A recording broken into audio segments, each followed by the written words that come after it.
Evening, everyone. Welcome to the April 7th, 2022 council meeting. We have a full house tonight. I would ask that you all rise for the invocation given by Reverend Donna Oberkreisser from Central Christian Church and remain standing for the Pledge of Allegiance.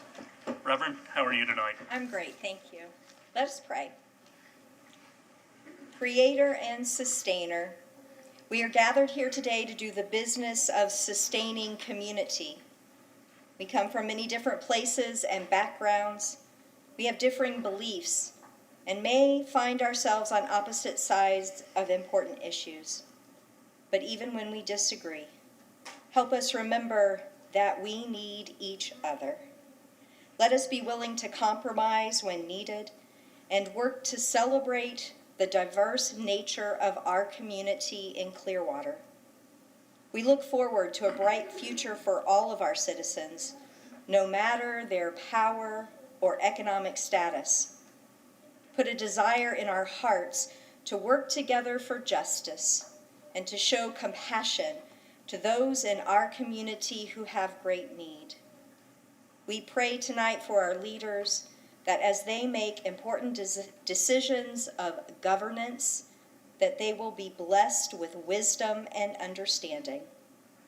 Today we remember all of those who are not as fortunate as we, who find themselves living amid daily violence. We pray for peace, not just for ourselves, but for the world. Amen. Amen. I pledge allegiance to the flag of the United States of America and to the republic for which it stands, one nation, under God, indivisible, with liberty and justice for all. Thank you, Reverend Oberkreisser. We appreciate those inspiring words, and our prayers especially go out to all those in Ukraine. We have a very special evening tonight.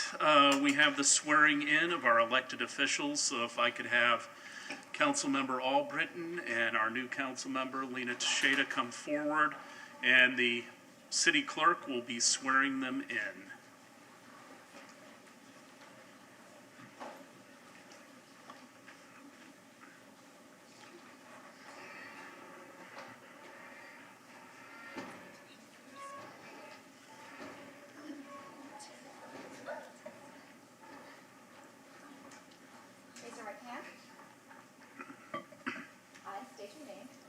David Albritton, do solemnly swear that I will support, protect, and defend that I will support, protect, and defend the Constitution and government Constitution and government of the United States of the United States and of the state of Florida and the state of Florida and the charter and laws the charter and laws of the city of Clearwater, of the city of Clearwater, that I am duly qualified that I am duly qualified to hold office under the charter and laws of the city of Clearwater, of the city of Clearwater, and that I will well and faithfully perform the duties of council member on on which I'm now about to enter. which I'm about to enter.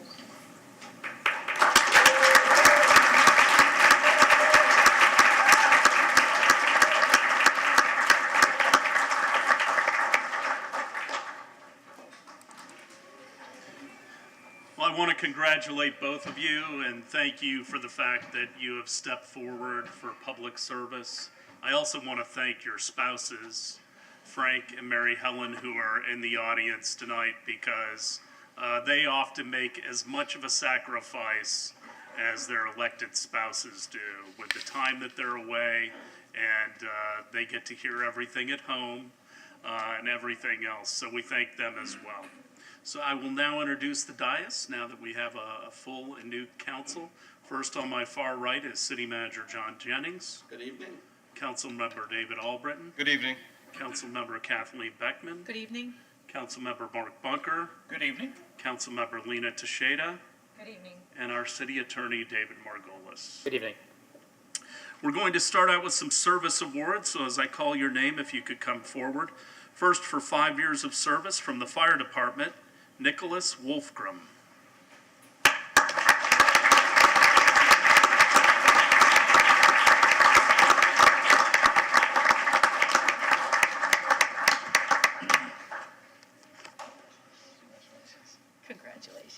Congratulations, Nick. Thanks for what you do.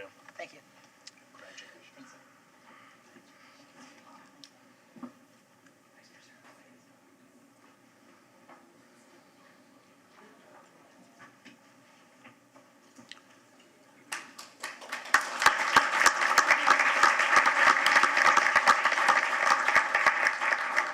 Now for our Employee of the Month award for February 2022 from the Fire Department, Patrick Brafford.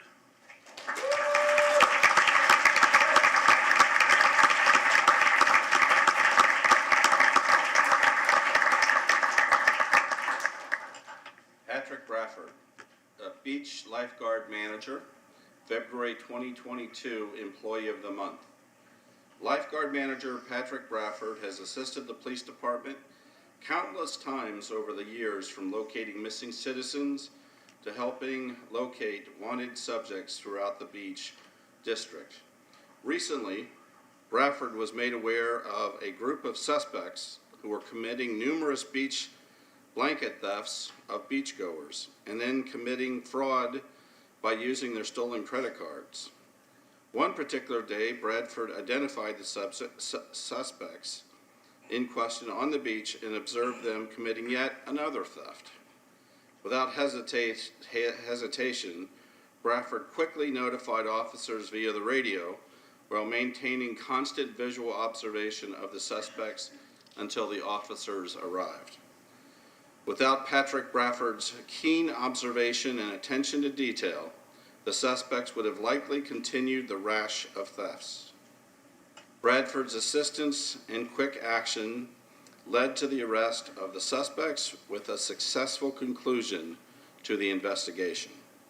This is yet another proven example of the excellent teamwork by Mr. Brafford. Congratulations.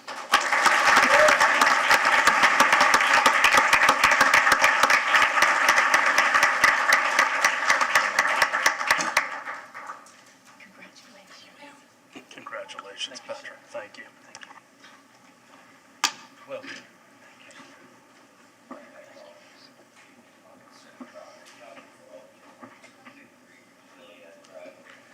next, for our March Employee of the Month award from the Parks and Rec Department, Samantha Millay.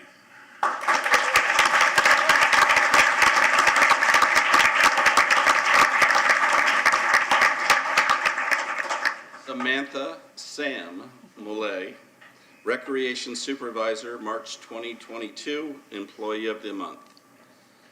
Samantha Millay began her career with the City of Clearwater in October of 2020 and served as the Clearwater Parks and Recreation Department's volunteer specialist, and since has been promoted to Recreation Supervisor. Since beginning her tenure with the city, Sam has demonstrated an unwavering commitment to further enhancing volunteer programs and civic engagement throughout Clearwater.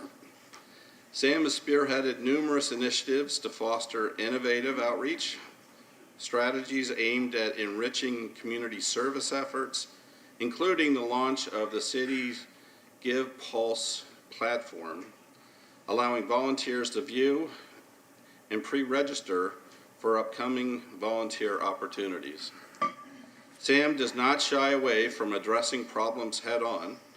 Throughout 2021, Sam decisively planned and coordinated the largest citywide cleanup effort to enhance Clearwater's strategic vision of being a wonderful place to live, to work, visit, and play, which was held in October of 2021. By spearheading the launch of the inaugural Big Cleanup event, Sam engaged numerous stakeholders, including business partners, city departments, neighborhoods, and community organizations, to cultivate a unified effort resulting in increased awareness of environmental stewardship and ultimately removing thousands of pounds of litter from Clearwater streets and waterways. Sam's resolute dedication to her team of volunteers and her co-workers is without a doubt a driving force in ensuring Clearwater remains bright and beautiful. Congratulations.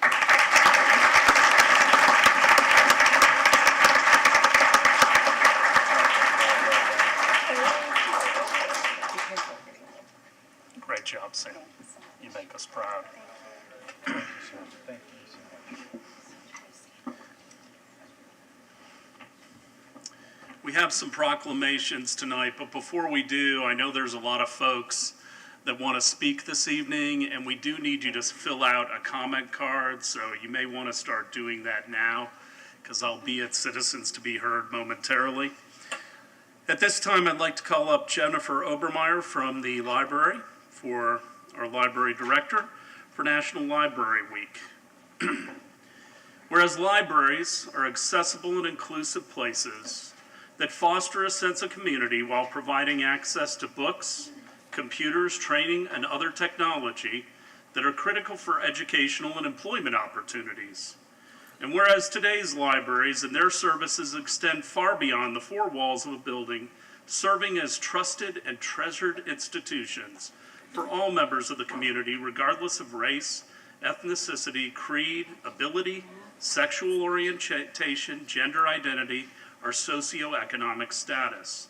And whereas in times of crisis, libraries and library professionals play an invaluable role in supporting their communities, both in person and virtually, and whereas libraries continue to adapt to our changing world by expanding their resources and continuing to meet the needs of their patrons, and whereas libraries are cornerstones of democracy, promoting the free exchange of information and ideas for all.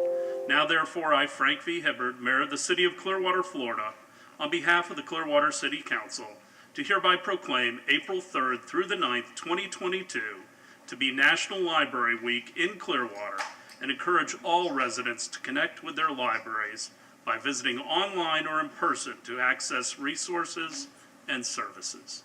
Ms. Obermeyer. Thank you so much. Jennifer Obermeyer, Library Director. Libraries continue to serve as lifelines to millions of people, connecting people to learning opportunities, resources like you mentioned, programs and assistance.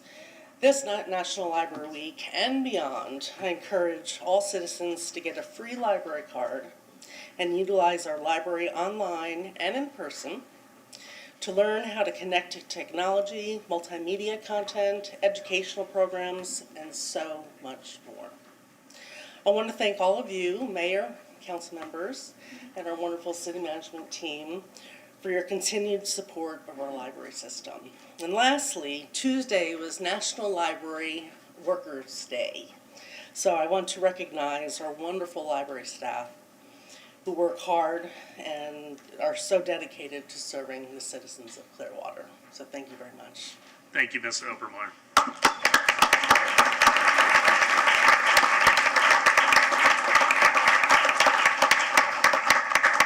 Thank you.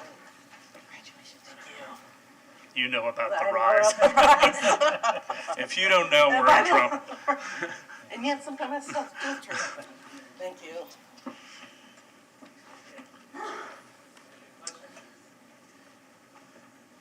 Next, we are celebrating Education and Sharing Day 2022, and if I could have Rabbi Levy who is the director of the Shabbat of Clearwater, come forward. And the rabbi coached me through a couple of these names earlier, and I'll probably still mess them up. Students, forgive me.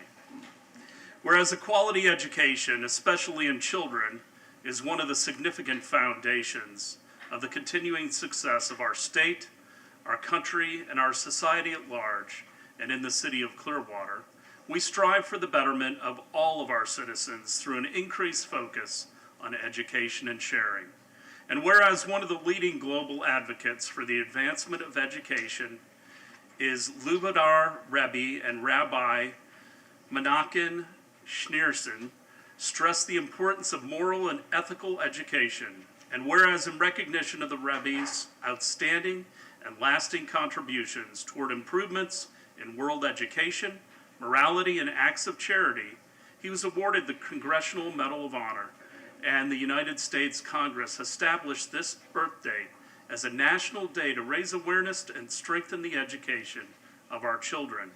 And whereas April 12, 2022 will mark the 120 years since the Rebbe's birth, and the date will be celebrated across the United States and around the globe in a tribute to the Rebbe's vision, guidance, and leadership.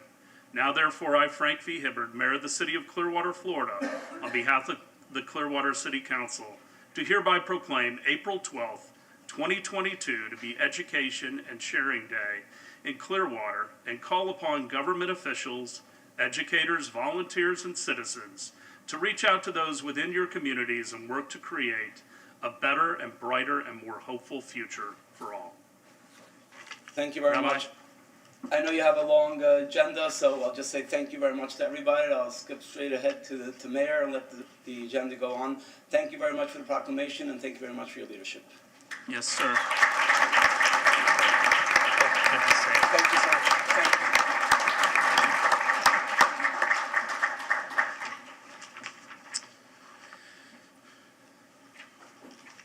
Next, if I could have Marissa Arvanio from LifeLink Volunteer come forward for the National Donate Life Proclamation. Good evening. Whereas one of the most meaningful gifts of a human being can bestow upon another is the gift of life, and nationwide more than 2.5 million people benefit from organ and tissue transplantation each year, and whereas a record number of transplants, over 41,000 occurred in 2021, yet over 106,000 men, women, and children remain on the national waiting list for organ transplantation, including nearly 4,800 Florida residents, and a new patient is added to the national list every 10 minutes. Whereas more than 11.8 million Floridians have already registered their decision to give the gift of life through organ and tissue donation at www.donatelifeflorida.org or on their driver's license. And we encourage everyone to consider joining them in this important life-giving decision. Now, therefore, I, Frank V. Hibbard, Mayor of the City of Clearwater, Florida, on behalf of the Clearwater City Council, do hereby proclaim April 2022 to be Donate Life Month in the City of Clearwater and encourage all residents to consider giving the gift of life through organ donation by registering via www.donatelifeflorida.org or when renewing their driver's license or state identification card. Good Thank evening. you so much. I won't take up much time. I just want to say thank you, hit all the points. And the reason I'm standing here with all of you today is because I am a dual organ recipient of a kidney and pancreas going on almost 2 years. And I'm just one out of the 7 lives that my donor saved. So I appreciate being here and the recognition. Thank you. What a wonderful story. Thank you.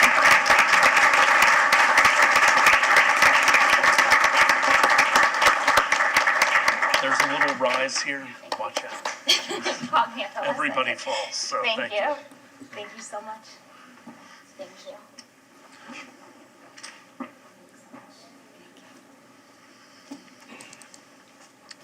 Next, if I could have Matt Anderson, our landscape manager from Parks and Recreation, come forward for our Arbor Day proclamation.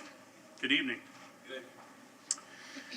Whereas trees increase the beauty of communities, increase the value of properties, and enhance the economic vitality of businesses, and whereas trees reduce the erosion of precious topsoil by wind and water, help control heating and cooling costs, moderate the temperature, clean the air, produce oxygen, and provide habitat for wildlife, and whereas Arbor Day was started in 1872 as a special day to plant trees as well as support efforts to protect our trees and woodlands throughout our nation, especially our urban areas, and whereas the City of Clearwater continues to encourage residents to plant, maintain, and protect trees, now therefore I, Frank V. Hibbard, Mayor of the City of Clearwater, Florida, on behalf of the Clearwater City Council, do hereby proclaim April 23rd, 2022 to be Arbor Day in Clearwater. Perfect. Thank you.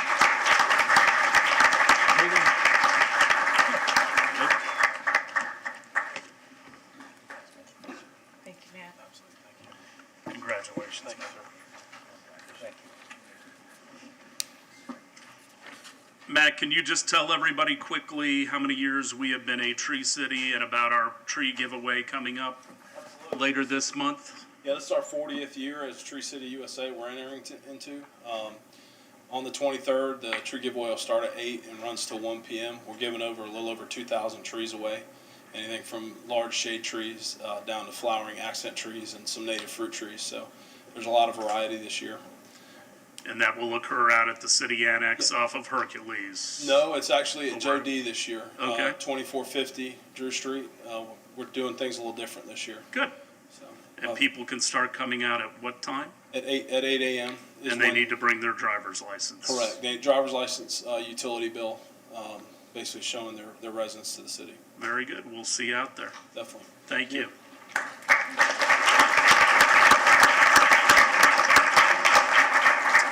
Now we have a presentation from Forward Pinellas, and if I could ask Executive Director Whit Blanton to come forward.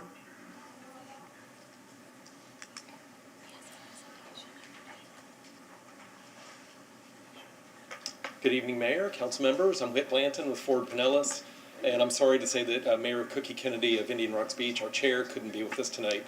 She had a last-minute conflict. I have a presentation that I submitted, if we'll call that up. Helps keep me a little bit focused.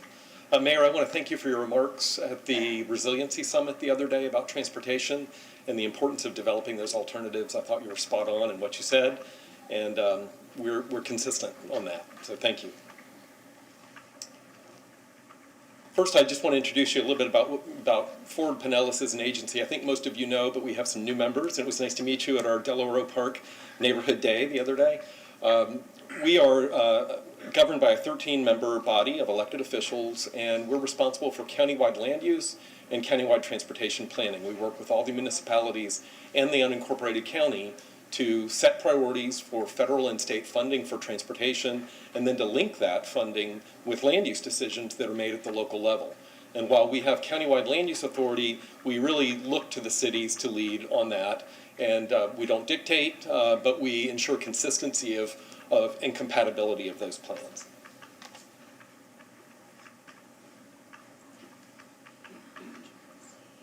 It's on here somewhere. There we go, perfect.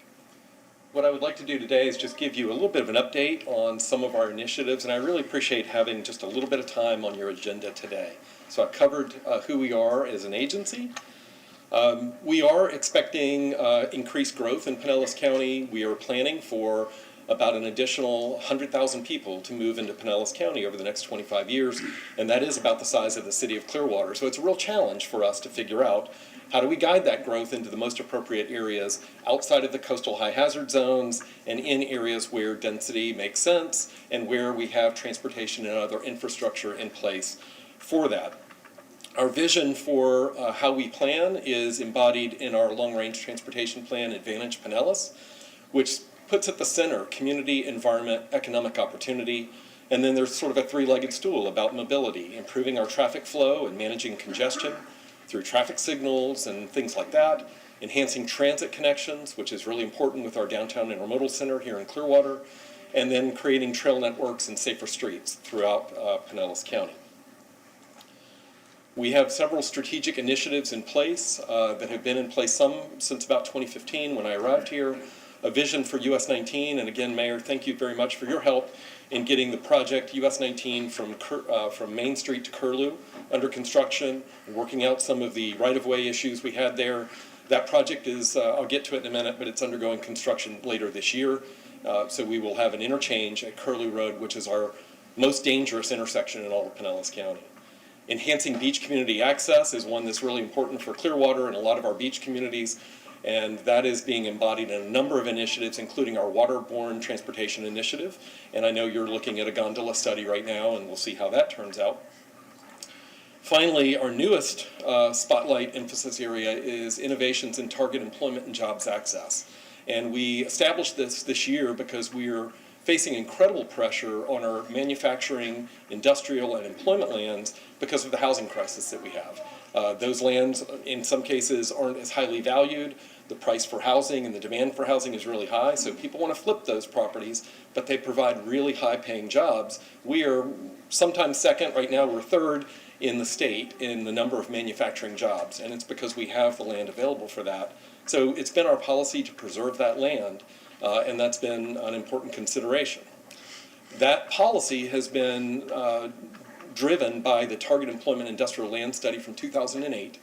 We are in the process now of updating that study because we've had sort of a one-size-fits-all approach, and that doesn't really work for all of our industrial lands. Some have more value than others.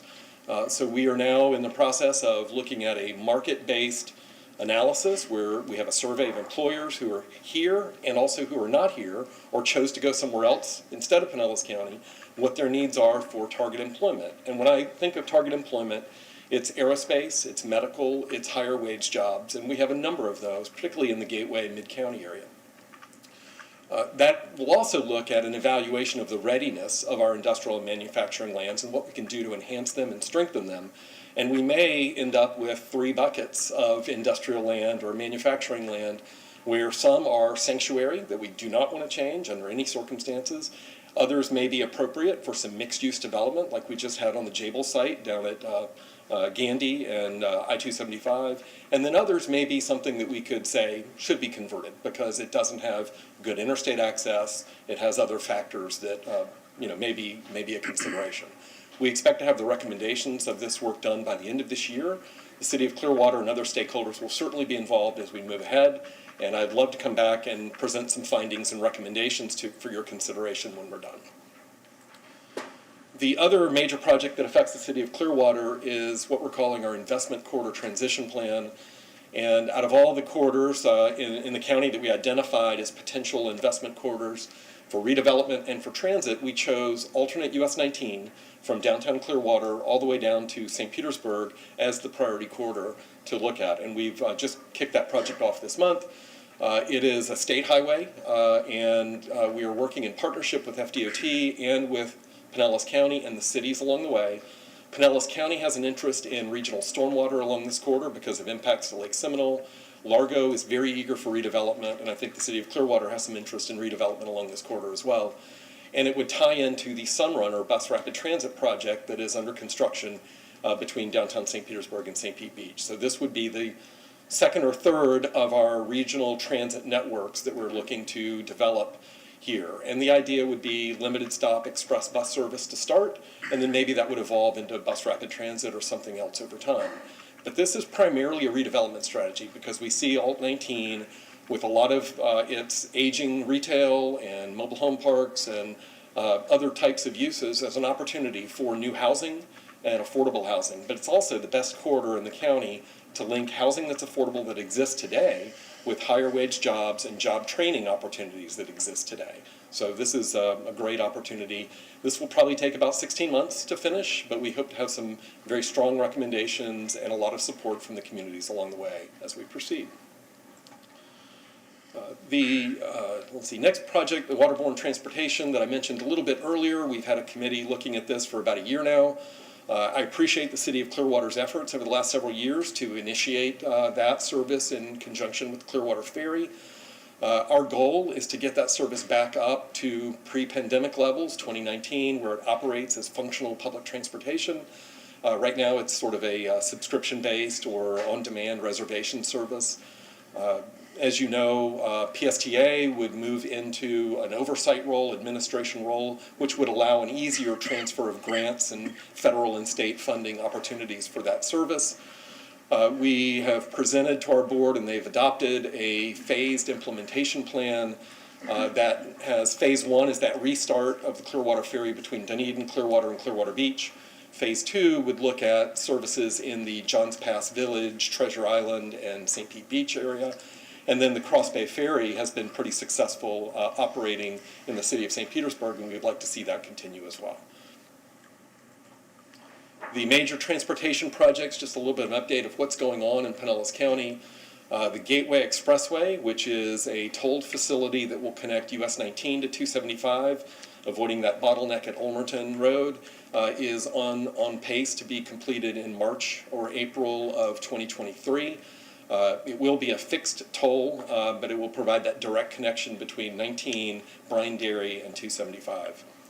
The other major project under construction right now is the Howard Franklin Bridge. That will be 2 new lanes in each direction that will be variable price tolled lanes, and they will be priced according to congestion to keep a constant 45-mile-an-hour speed on those. So if you're going to the airport or trying to get somewhere in a hurry, you have the option. And this is similar to I-4 in Orlando that's just been opened about 2 weeks ago.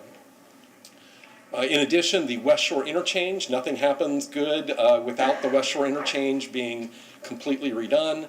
The governor announced $1.3 billion for that project, which will get started in 2023.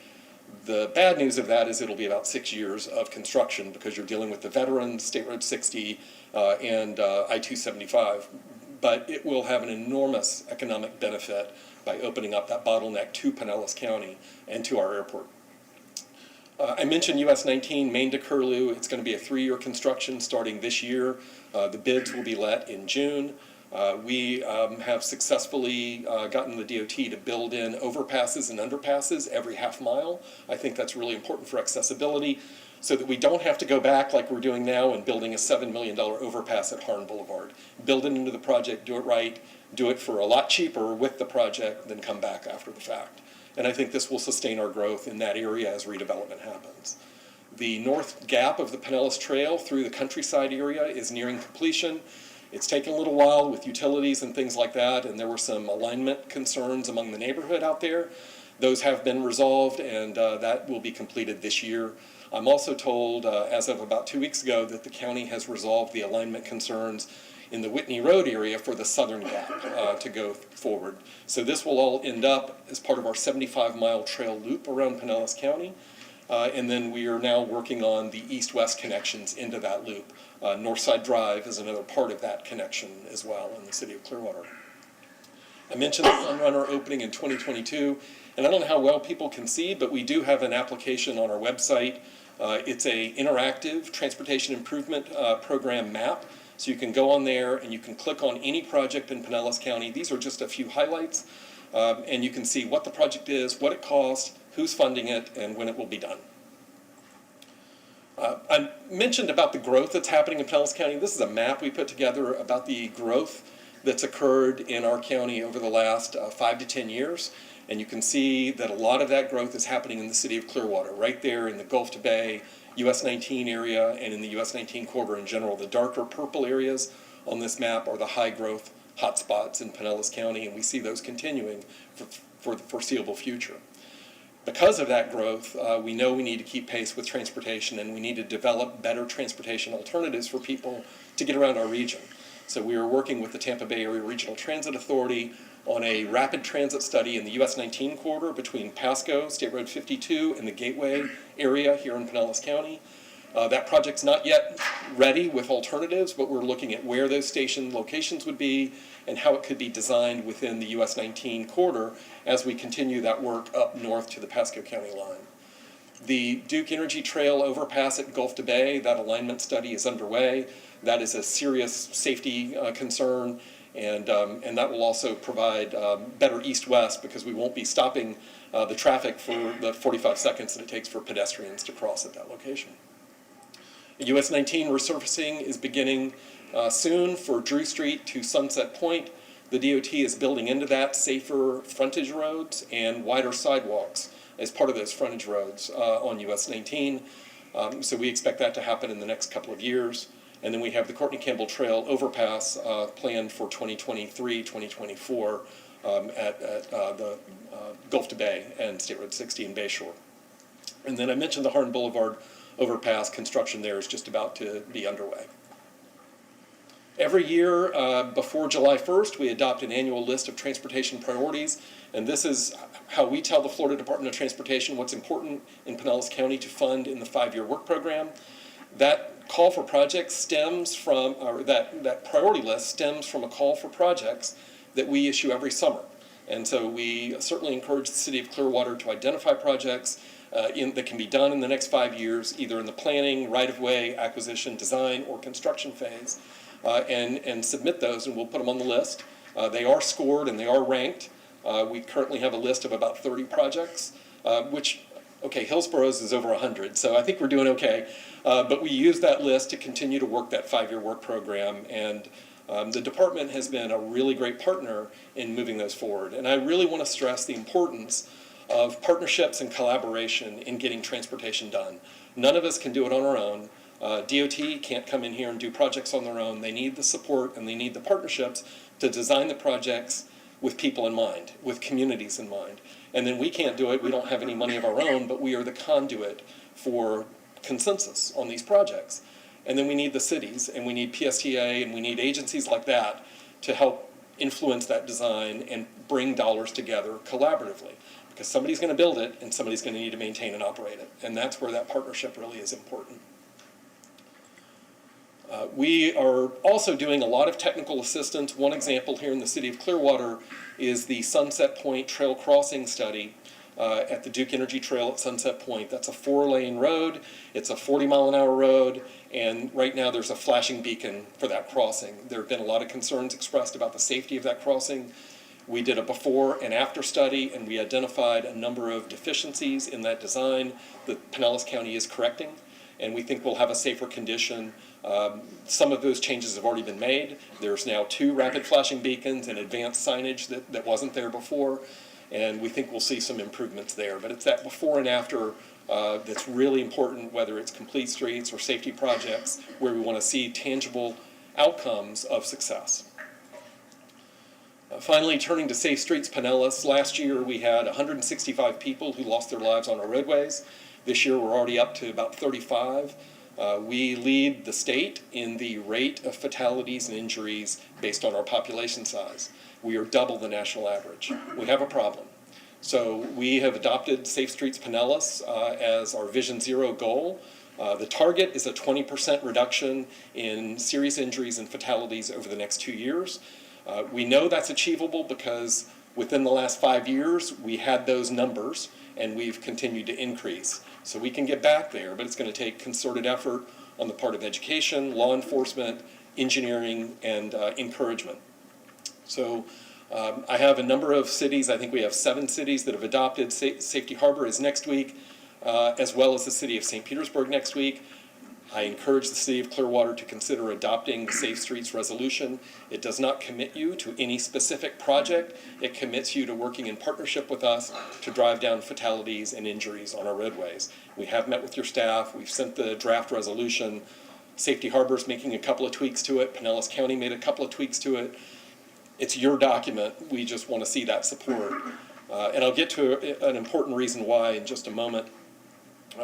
One thing that ties in, though, is the issue of equity.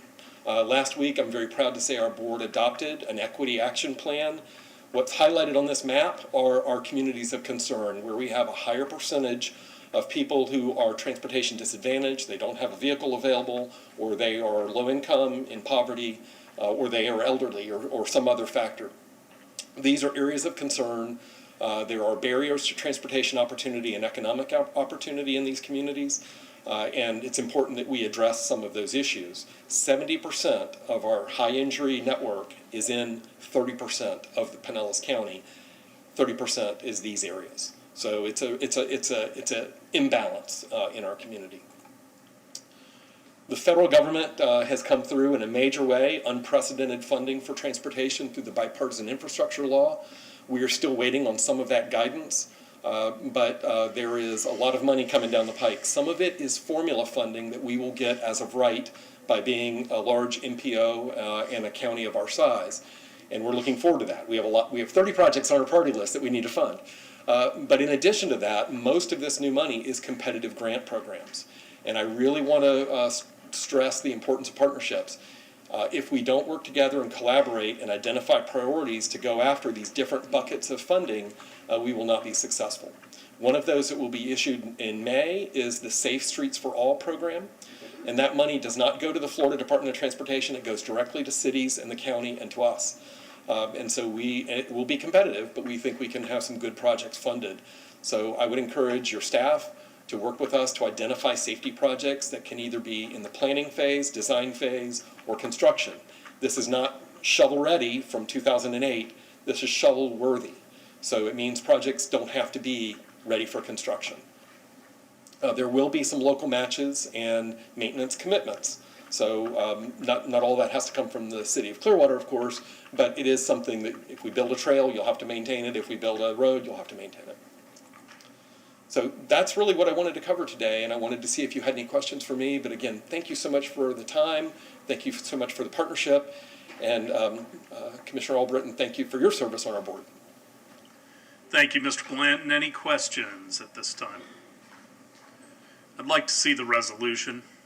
Obviously, we'll get that from staff, and we'll take that up at a future work session, Okay, thank you. okay? Sir, And thank you for the great presentation and our best cookie. I appreciate your time. Thank you so Okay. much.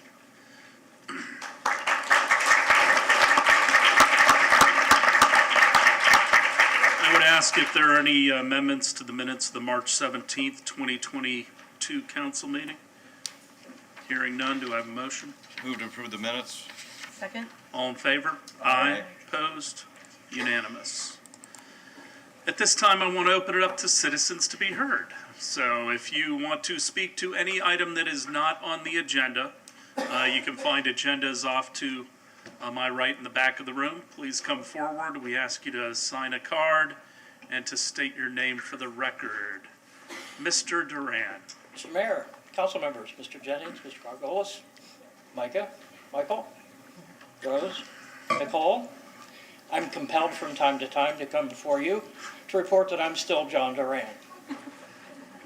That's a long story, you'll have to ask the mayor, because I only have 3 minutes, which is why I was on the city council for a while. I'm also compelled to come and report on the roundabout. It still works.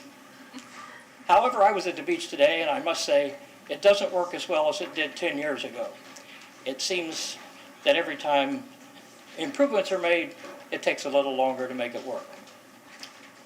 You have lots to do tonight, and I'm still working on tax returns, so good night. Thank you for attending, Mr. Duran. Good evening. My name is, dear Mayor, Council members, City Manager and City Attorney. My name is Emre Akbaba. I'm the founding principal of Discovery Academy of Science and leading the school since 2013. I'm here today to share our concerns with the City Council and administrative staff. I attended the community meeting last Monday at the Morningside Community Center. It was a great meeting where the mayor and the city staff listened to the residents' concern for over an hour. I'm glad that I also attended the meeting upon the city's invitation. We now, as a school, know in detail the concerns and willing to work with the residents and the City of Clearwater Traffic Department to mitigate them.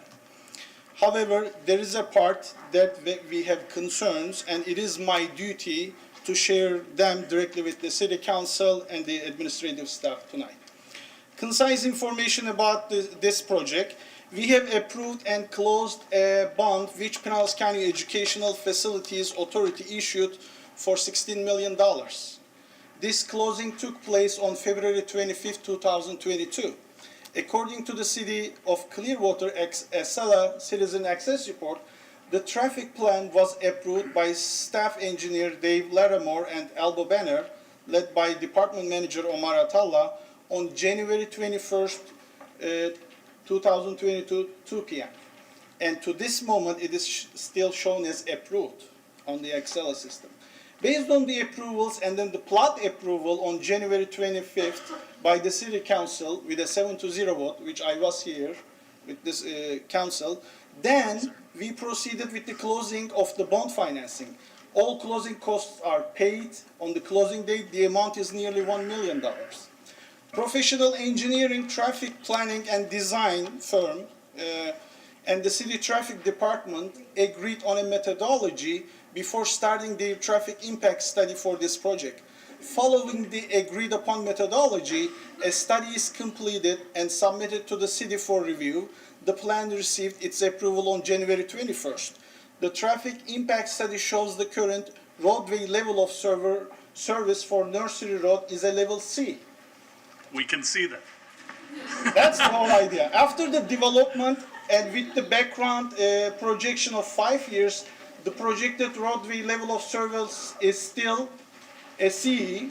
To update everyone, there are roadway level of service ratings, A to F, for those who doesn't know. Level E is a degraded service, level F is a failure, A, B, C, D is acceptable. So we ask this question. If the vendor who will conduct a new traffic study by following the exact same methodology, then the outcome should be the same. This is basic science. Then the question is why there is a need for another traffic study. The new study will delay our permit by at least 90 days or more. I'm finishing. Then it will delay the opening of the school, current construction budget will be off due to the Thank you. supply chain issues. And if everybody can keep to 3 minutes, we've got to be consistent for everyone. Good evening. Hi, dear Mayor and City Council. My name is Jessica Lacon. I'm the Dean of Students at Discovery Academy of Science and a Clearwater resident. We would like to propose the following additional mitigation measures.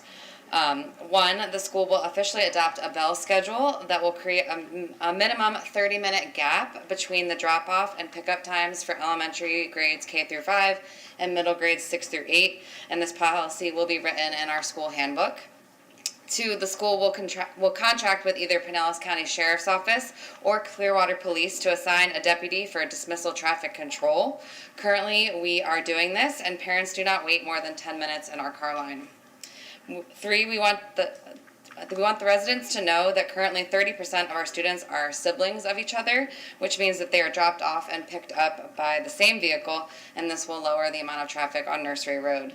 4, we already agreed on putting additional turn-only lanes while entering to the school and installing additional crossings with flashers onto Nursery Road, which were all asked of us by the City Traffic Department. And 5, we are willing to work with the residents of and the City of Clearwater Traffic Department to work and implement additional mitigation measures that may arise in the future. We respectfully ask to work on this problem together with the city and the residents without causing any delay on the project. Thank you. Thank you.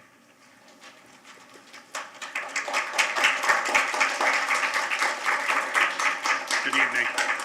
Hi, and thank you very much, Council and Mayor, for allowing us to speak. I'm Susan Luce. I'm president of the Clearwater Community Women's Club, and we are a group of 106 women who spend our time volunteering in this area, trying to do good and make a difference. Last September, we made the decision that we wanted to make a real difference in the area of human trafficking. We did lots of research, and we discovered that, in fact, we do have a problem in Clearwater, and we do have a problem in Pinellas County. We were shocked. I have to tell you, we were totally shocked to learn that children as young as 4 years old are in rehab facilities right now because they were trafficked for sex by their parents, or grandmother in this case. They were sold, and for beer and for other kinds of good cigarettes that the grandmother wanted. We've learned that the majority of the people who are trafficked, the women started or were recruited between the ages of 12 and 14. That's scary. Really young kids are being called primarily from our foster homes or from our poverty areas, but also out here on the beach. Also in any place that has a lot of tourism, which we do. So we thought originally that these were people that were being brought in from Mexico or from someplace else because of the word trafficked. But we learned very differently that it's not just those people, it's our kids. Mm-hmm. So we've gotten very concerned about it. We were mostly, after doing the research, found that women here in Pinellas County, there was no home for those that are recovered by police or local area organizations. There was no home for them to go to that was a safe house. So that's where we started. And thankfully, last February, there was a new home established for the people who had just come in or just been recovered. So it's funded for 6 months. That's all we have so far. So we're trying to earn the money and get the support of the cities and the organizations that have something to do with human trafficking to establish in Pinellas County a permanent home, a long-term home, a place where these women can be sent. It is really important to us that we do something more than just fund a house. We're not building a house. We're working with a company called Created, an organization out of Tampa. They're the ones that have the temporary home. We're also working with organizations like Restored to Dream and Empowered to Change. Those are great organizations that are doing things in this area around here, but we need housing. Okay, Is that it? Thank you. That Yes, means I have to ma'am. hush? Well, you can pass the baton on to one of I your will other pass the members. baton on to this lady behind me. Okay. She's not from Kentucky. I can talk fast. Good evening. My name is Nita Cole, and I also am a member of GFWC, Clearwater Community Women's Club. You've heard from our president, Susan Luce, and we're working on a multi-year project to help secure that long-term safe housing for survivors of human trafficking in our area. This initiative, to get it started, we're hosting on May 14th the Champa Bay Elimination Dinner. It will take place in the Conme Center in Dunedin from 5:15 to 8:30. Now, what is an elimination dinner, you ask? Every meal ticket has a number, and that number can help you win one of 5 grand prizes. Extra numbers cannot be purchased. Throughout the evening, numbers will be eliminated until we get down to the last 5 people. Those 5 holding those tickets will come up front to see which grand prize they could win. We have grand prizes from the Tampa Bay Rays. We have an autographed bat. We have an autographed football from the Bucks. We've even got an autographed bat and ball from a Hall of Famer from Detroit. So the Detroit Tigers. And everybody's Florida person, Tim Tebow, has sent us an autographed photo.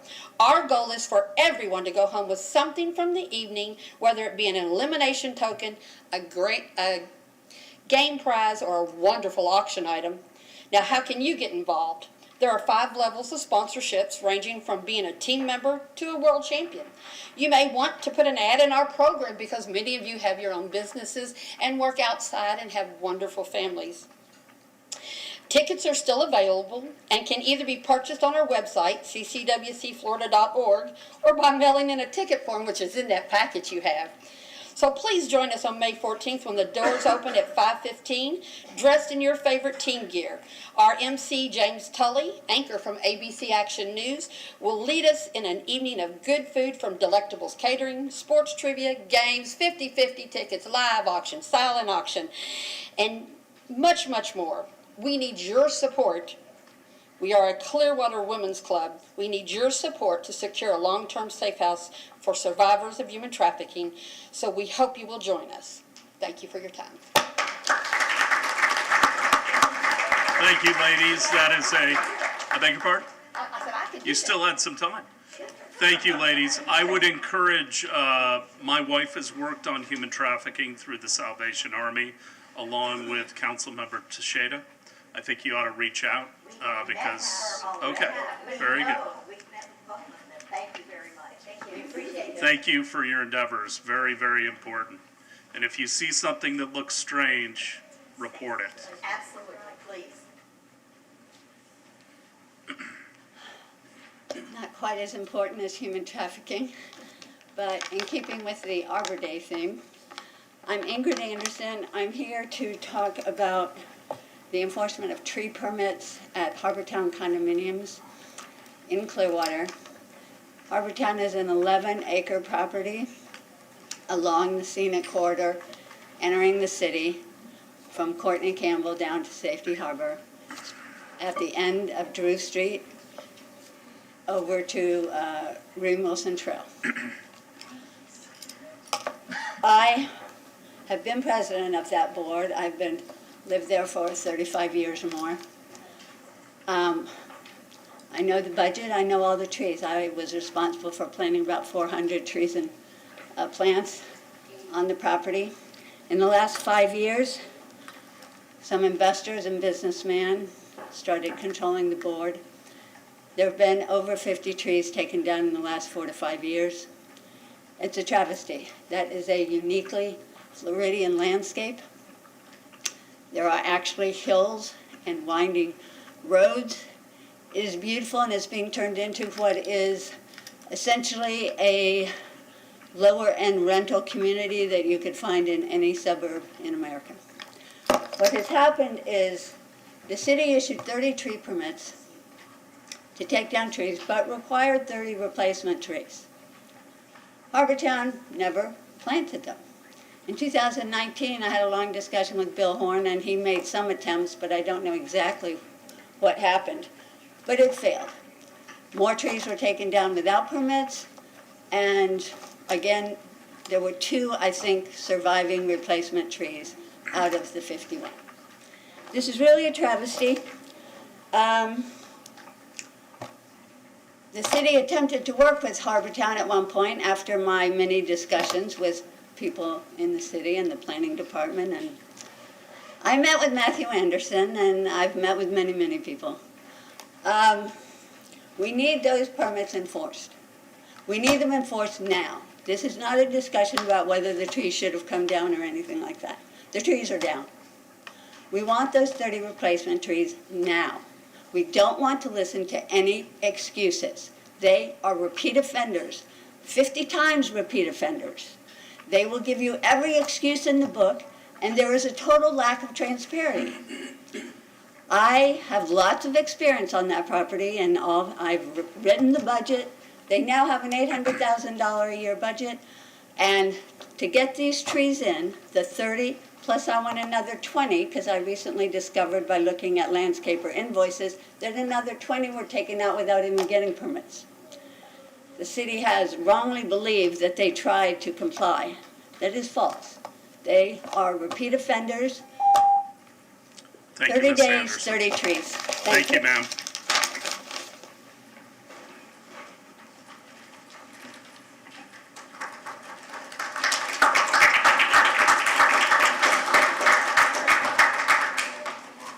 Hi, my name is Troy Baker. I'm a resident of the city of Clearwater. I'd like to speak in support of approving the Discovery Academy of Science charter school request. I understand the concern about traffic on Nursery Road. However, I think it's important to recognize a few facts. Plum Elementary has been able to successfully manage traffic on Lakeview Road for many years, and it is a larger school than Discovery Academy with a smaller parking lot to manage the cars during the pickup times. In addition, Discovery Academy has used a mobile app to help speed pickup car lines for several years.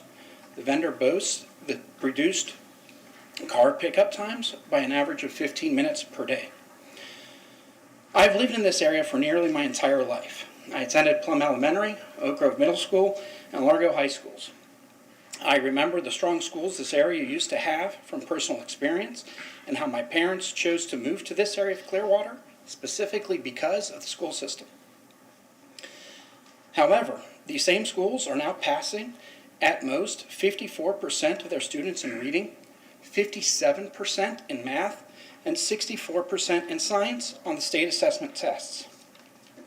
Even extending out beyond the schools that I attended to the other schools in the southeast area of Clearwater, none of the public schools have an A rating since 2016, and none have passed more than 55% of students in their reading FSA.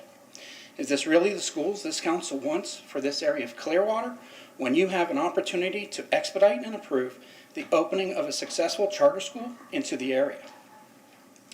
My children have attended Discovery Academy of Science since the school's founding.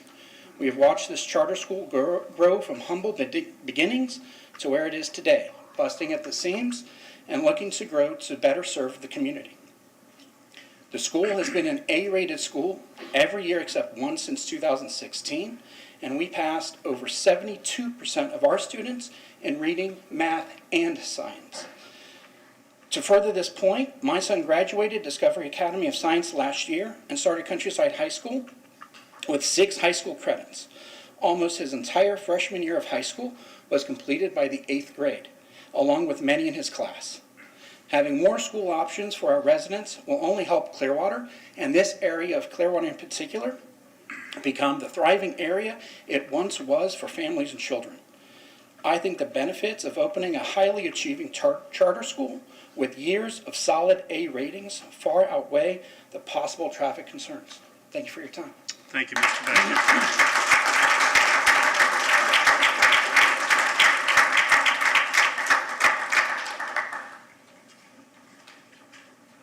Hello, I am also from Discovery Academy of Science, and I am here to on part C. As a wise man once said, "We do not fear the unknown, but we fear of losing the known." These wise words can be applied to many real-life instances today. As of late, Residents of Nursery Road fear the amount of traffic construction might come. As one who lives near a school, I can understand their worries. However, I know it from experience that traffic is minimal. Not only this, but traffic would occur in very specific time periods, the morning and the evening. As we have said previously, this would only result in approximately a 45-minute time frame. Is that enough for your child's education?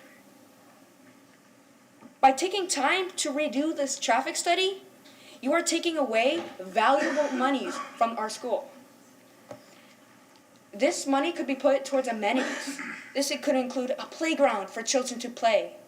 This could include resources for better education. Whatever happened to kids are the future? As Narcy Mann once said, a good education is one's greatest gift. The staff at DAS think just the same. So I ask you, reevaluate your priorities.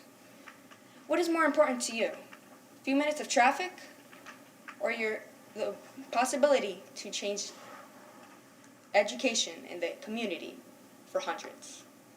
Thank you. Thank you.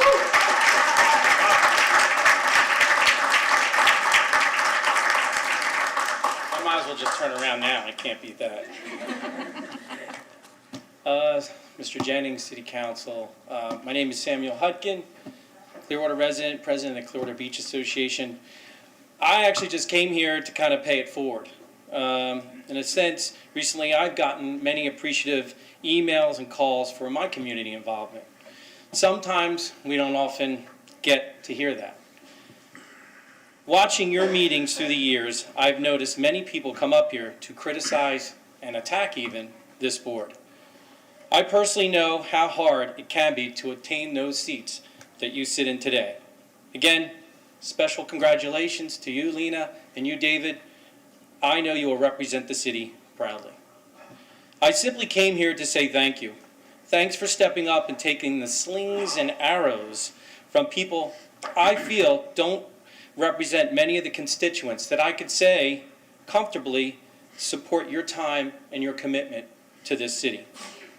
I also want to share that sentiment to many of the city staff who have also shown their support and help to this community.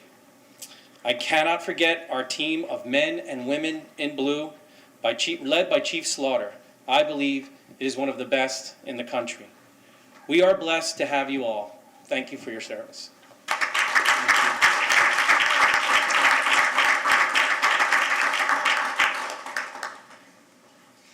Hello, my name is Isabella Morrison. I am a student at Discovery Academy of Science.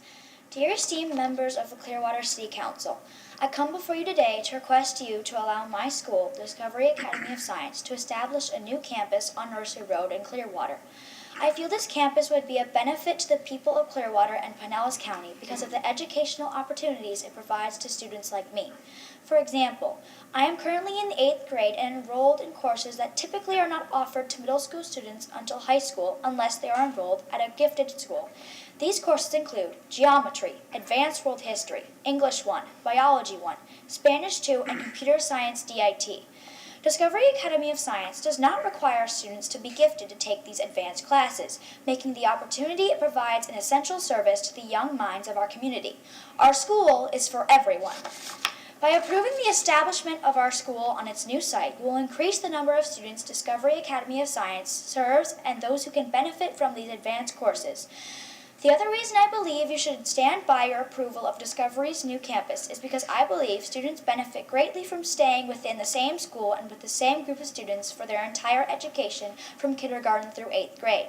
I have had the privilege of being a Discovery student for all of my educational career to date. I did not have the anxiety other students experienced as they left the comfort of their school to enter middle school at the conclusion of 5th grade. I was able to navigate middle school easier, surrounded by the people I had known since kindergarten. I had the luxury of being supported by the same staff members and knew who to turn to when I needed help.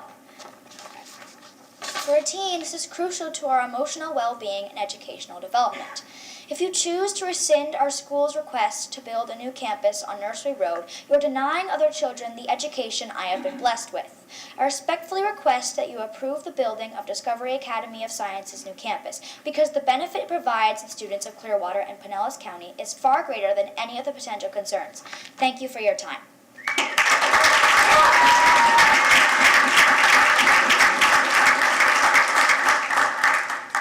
Good evening, Mayor. Good evening, council members. I don't think anyone really can compete with these students.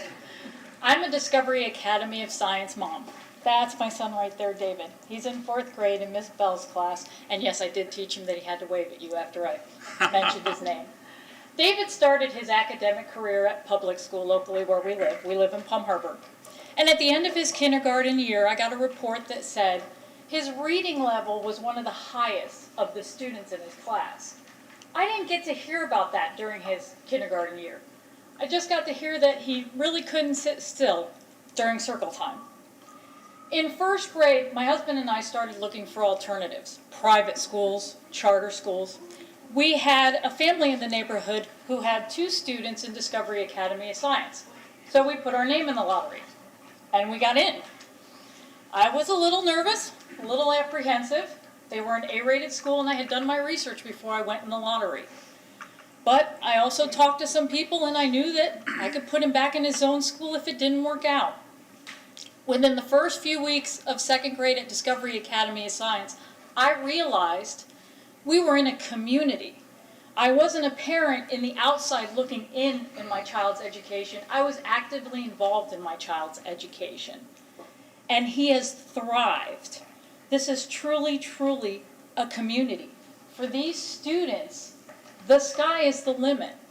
And with the resources of this new campus, which is absolutely beautiful, they can go beyond that sky. It truly is an investment, not only in these students, it's an investment in the Clearwater community and what they're going to be able to accomplish out of this school. David is excited about building a robot in middle school. David is also excited that they're finally going to get a playground with the new campus.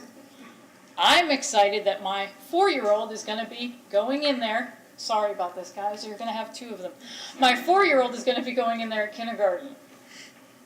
This truly is going to be the best investment you can make in our future. Thank you for your time. Thank you.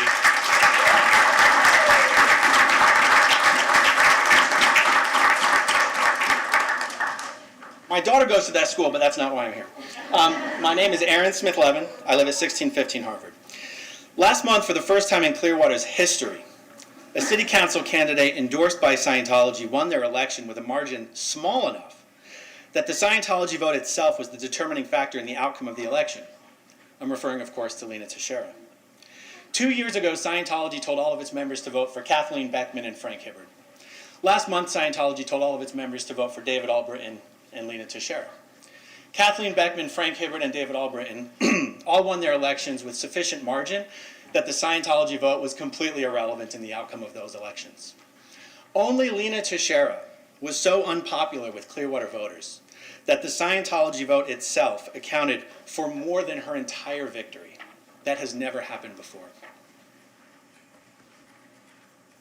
In last month's election, overall voter turnout was down 36%, which is not unexpected for our midterm municipal elections. However, Scientology voter turnout was up by at least 14%. The reason we're able to know this is because Scientology Sea Org members all share the same handful of addresses. We can track the voting history of everyone registered to vote at those addresses and extrapolate from there to include the public Scientologists as well. That is more than a 50-point swing in the voter turnout between Scientologists and non-Scientologists in our last election. A windfall of votes from Scientology, combined with an overall very low voter turnout, is what allowed a candidate who lost the entire North Beach, the entire South Beach, Sand Key, and the entire countryside neighborhood to win the election anyway. And that's very good news for David Miscavige. It's very good news for Scientology. It's great news for Lena Teixeira. But it's very bad news for the people of Clearwater. because that means David Miscavige now has Clearwater's political establishment exactly where he's been trying to get you for decades, which is completely beholden to keeping Scientology happy in order to retain power. Which is why I'm going to do everything in my power to make sure that Clearwater citizens and voters keep that in mind. While Mayor Hibbard and Brian Ongst and David Albritton and Lena Teixeira go around extolling the virtues of partnering with a human trafficking cult to redevelop downtown Clearwater. A move that would guarantee to permanently destroy Clearwater's reputation around the world, but which would make David Miscavige very, very happy. So I have much more to say on this and not enough time to say it, so I'll see you at the next meeting. Well, we are very fortunate that we have free speech in this country, and everybody is entitled to their own opinions, but not their own facts. Obviously, Mr. Smith is very bitter because he lost, but his facts are really, really off. So,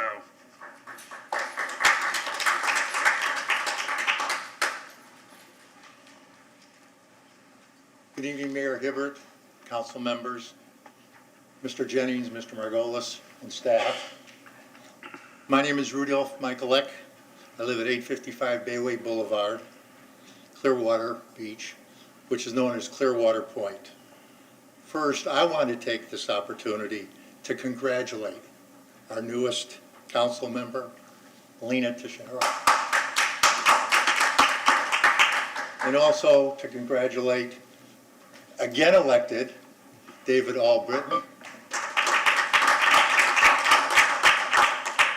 That was not planned. That's how what they think of the two of you. In the run-up to the election, there were a number of candidate forums that were held. And in that process, the forums highlighted a number of important issues that this council and the city faces in the coming future. But there was really no surprises. A lot of these topics have been talked about in prior council meetings. And they have been spoken and addressed, and did receive support from all of the candidates running in terms of the areas that needed to be looked at. The topics, of course, included building codes, reviewing, revising, and updating, but specific to things like small business development and the opportunities for that. Homeowners getting through the process of making changes in their properties, and flexibility, which is near and dear to my heart, and which was described to me when it was put in as to be a give and take between the community and the citizens and the developer, which appears to be more take than give at this point.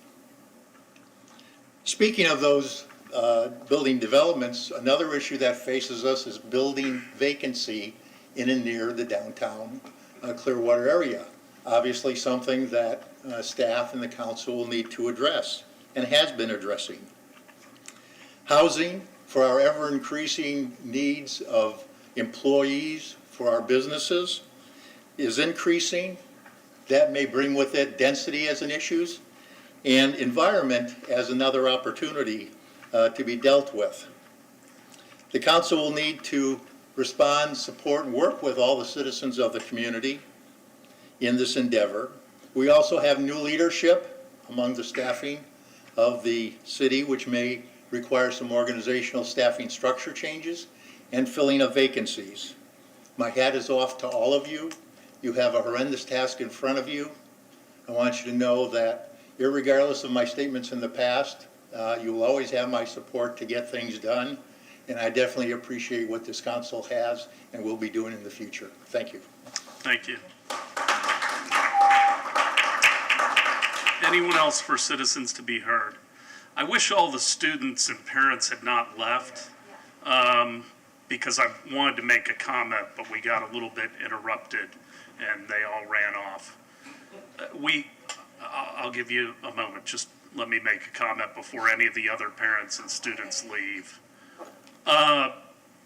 We have gotten an enormous number of emails from people who are proponents for the school and also opponents. The neighborhood is concerned about the traffic.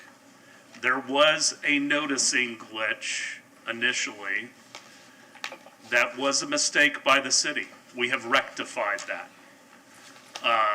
There are questions about the traffic study. The plating has already been approved. That was approved by this council unanimously, 5-0. Some people said 7. That cannot be reversed. There was no basis to deny it, but now we have to go through a process. We have a process with every development, regardless of whether it's institutional, commercial, residential. It has to follow a process that's consistent. And that is the process we're in the midst of. Ultimately, there's going to be a decision that will be made, and it will be unpopular with one group or another. I don't know where that will land, but we have to follow the process. And I just want to make everybody clear on that. We're trying to be process-oriented, impartial, and follow our code. Mr. Haluba. Thank you, sir. I did want to acknowledge the separation of Eric Gandy from Clearwater Police Department, and with my speaking in regards to some of his dishonest practices spurred on Mr. Gandy's quiet and quick exit, then good. Mr. Jennings,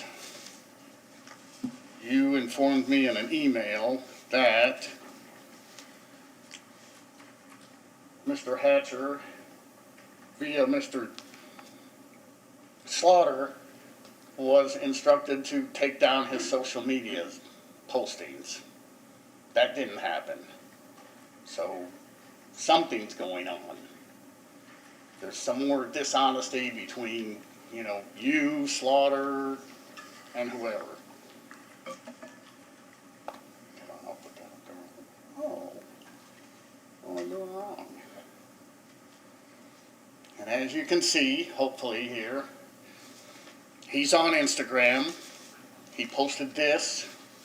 If you want to go see it, I sent you a copy of this earlier. I made several phone calls to your office. You wouldn't take my calls. If you want to see more of this, him practicing his quick draw, Call Me Lou 4444 is his Instagram account. And in that regard, also on Instagram, he posted a video of himself doing cop car karaoke, I guess. You can tell it's a screenshot because there's a white arrow in the middle of it. I sent that to you people too with no response.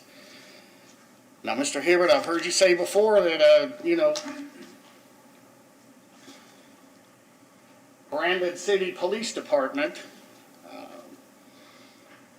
imparts a certain defining image to a municipality, and I agree. However, in the case of Clearwater Police Department, it's kind of a sleazy image that projects a lot of distrust. Now, there is a way to improve. All we have to do, Mr. Jennings, is practice good financial stewardship, promote and improve relationship with law enforcement, disband the secondary and unnecessary Clearwater Police, and outsource to PCSO. It's a good time to pull the plug.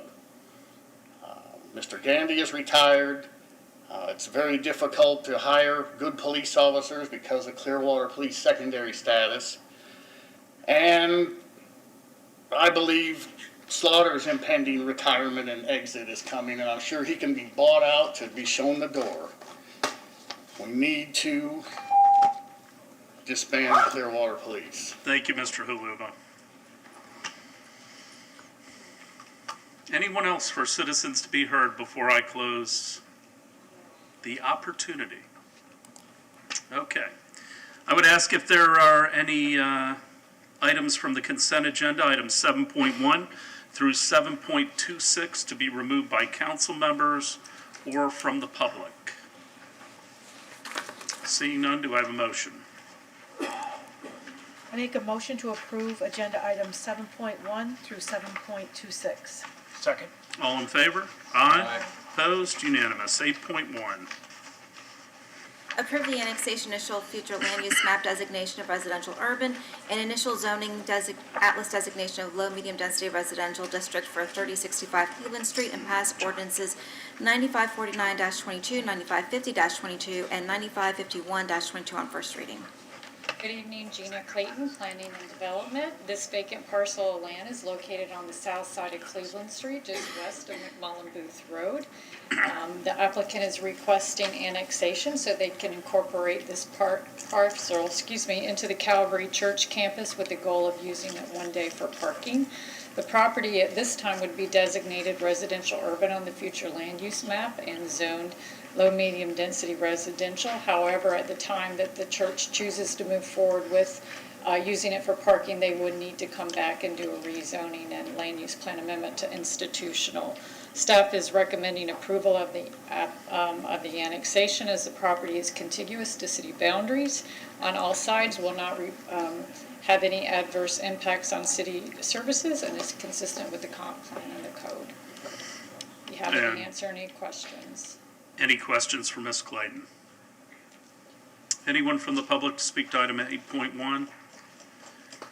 I have been a 43-year member of Calvary and still am. I have talked to the city attorney, and there is no reason for me to recuse myself from this vote, so I will be voting on this item. Anyone to speak to 8.1? Seeing none, do I have a motion? Move to approve item 8.1. Second. All in favor? Aye. Aye. Opposed? Unanimous. Mr. Margolis. I'll go ahead and read the three together. Ordinance number 9549-22, an ordinance of the City of Clearwater, Florida, annexing certain real property located on the south side of Cleveland Street, approximately 180 feet west of North McMullen Booth Road, whose post office address is 3065 Cleveland Street, Clearwater, Florida, 33759, into the corporate limits of the city and redefining the boundary lines of the city to include said addition, providing an effective date. Next up is 9550-22, an ordinance of the City of Clearwater, Florida, amending the future land use element of the comprehensive plan of the city to designate the land use for certain real property located on the south side of Cleveland City, approximately 180 feet west of North McMullen Booth Road, whose post office address is 3065 Cleveland Street, Clearwater, Florida, 33759, upon annexation into the City of Clearwater as residential urban, RU, providing an effective date. And finally, we have ordinance number 9551-22, an ordinance of the City of Clearwater, Florida, amending the zoning atlas of the city by zoning certain real property located on the south side of Cleveland Street, approximately 180 feet west of North McMullen Booth Road, whose post office address is 3065 Cleveland Street, Clearwater, Florida, 33759, upon annexation into the City of Clearwater as low medium density residential, LMDR, providing an effective date. Anyone to speak to the ordinances? Already approved 8.1, so we'll May I move. have a motion just for the ordinances since the titles were read afterwards? Make a motion to approve agenda item 8.2. 8.1. Just the The ordinance. ordinances of Sorry. 8.1, 8.1. which is my mistake. All in favor? Aye. Opposed? Unanimous. 8.2. Council members, this item is to be continued to a date uncertain. It's regarding the annexation initial future land use map designation of US 19 Neighborhood Center and initial zoning atlas designation of US 19 for two unaddressed parcels along US Highway 19 North and ordinances 9561-22, 9562-22, and 9563-22 on first reading. Anyone from the public to speak to this item? Do I have a motion to continue to a date uncertain? Move to continue to a date uncertain. Second. All in favor? Aye. Opposed? Unanimous. 9.1.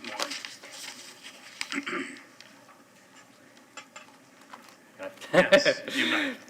Ordinance number 9515-22, an ordinance of the City of Clearwater, Florida, making amendments to the Clearwater Comprehensive Plan by amending the future land use element to encourage development of affordable and missing middle housing, amending the housing element to allow for utilization of certain reduced impact fees, amending the coastal management element to update the coastal storm area and hurricane storm surge maps, adopting a new comprehensive plan element, the property rights element, creating a new goal goal, objective, and policies following statutory language in accordance with Florida House Bill 59, which was just passed last year, private property rights, certifying consistency with the city's comprehensive plan and proper advertisement, providing for severability, and providing an effective date. Next up is ordinance number 9523-22, an ordinance of the City of Clearwater, Florida.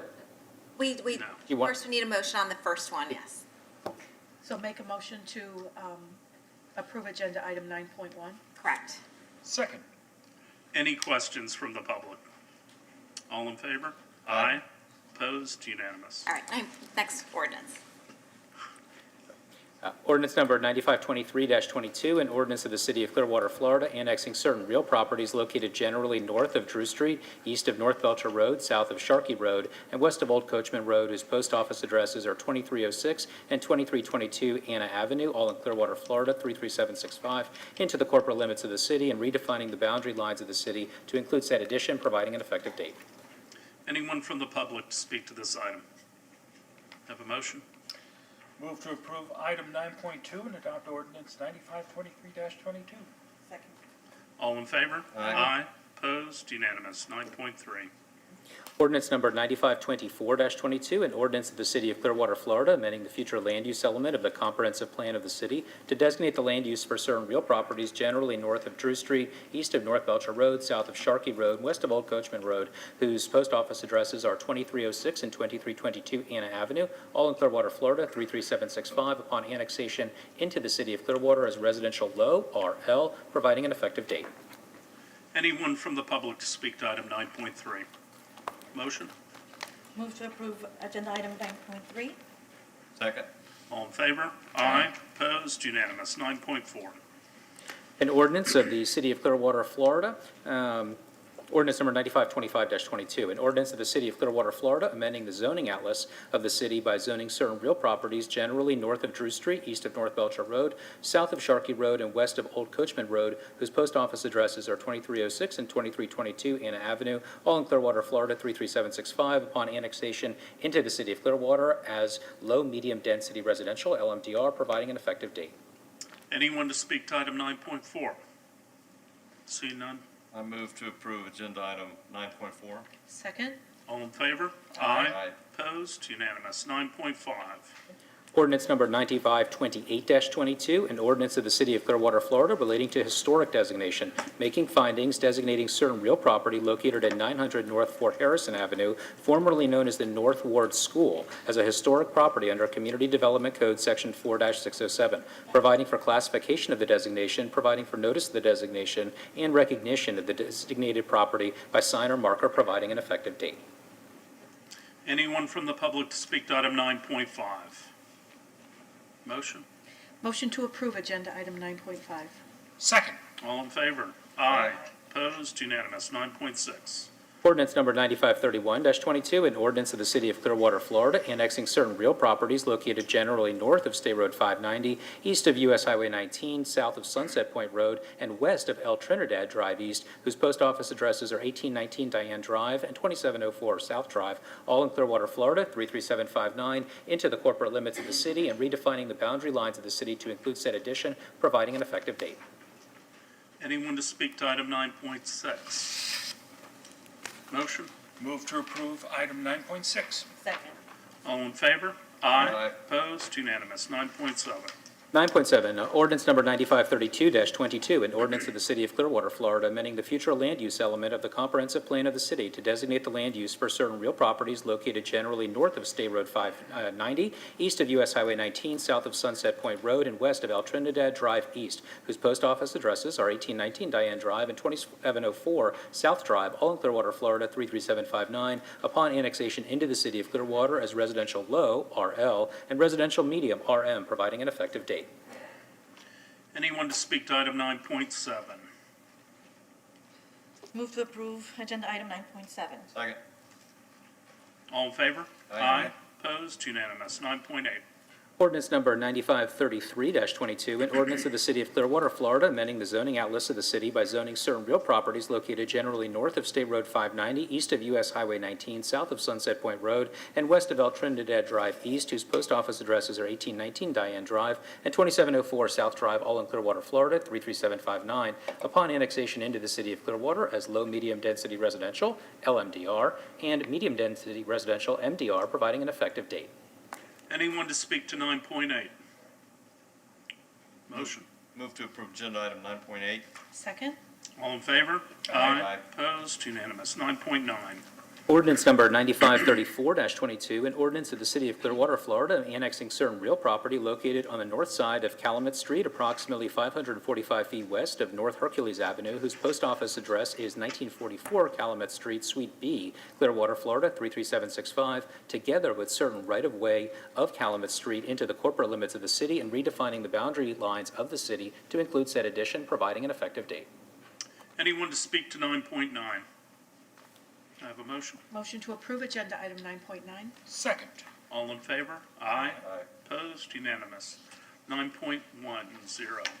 Ordinance number 9535-22, an ordinance of the City of Clearwater, Florida, amending the future land use element of the comprehensive plan of the city to designate the land use for certain real property located on the north side of Calumet Street, approximately 545 feet west of North Hercules Avenue, whose post office address is 1944 Calumet Street, Suite B, Clearwater, Florida, 33765, upon annexation into the City of Clearwater as Industrial General IG, providing an effective date. Anyone to speak to 9.10? Motion. Move to approve item 9.10. Second. All in favor? Aye. Opposed? Unanimous. 9.11. Ordinance number 9536-22, an ordinance of the City of Clearwater, Florida, amending the zoning outlist of the city by zoning certain real property located on the north side of Calumet Street, approximately 545 feet west of North Hercules Avenue, whose post office address is 1944 Calumet Street, Suite B, Clearwater, Florida, 33764, upon annexation into the City of Clearwater as Industrial Research and Technology, IRT, providing an effective date. Anyone from the public to speak to 9.11? Remember the old FedEx commercials where the guy could read really fast? This is his son. Doing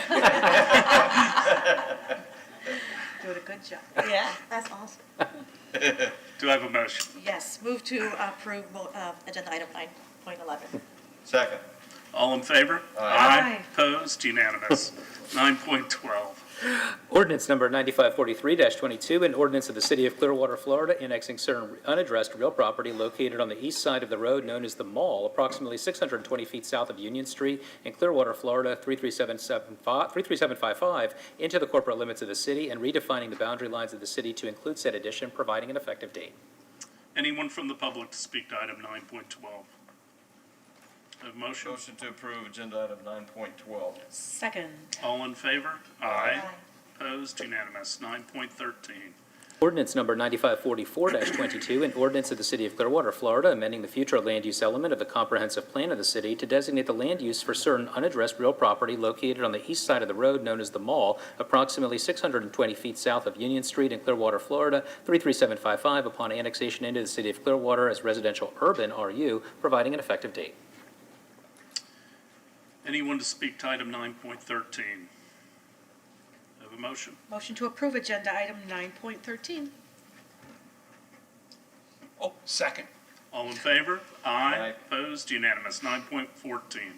Ordinance number 9545-22, an ordinance of the City of Clearwater, Florida, amending the zoning outlist of the city by zoning certain unaddressed real property located on the east side of the road known as the Mall, approximately 620 feet south of Union Street in Clearwater, Florida, 33755, upon annexation into the City of Clearwater as low-medium density residential, LMDR, providing an effective date.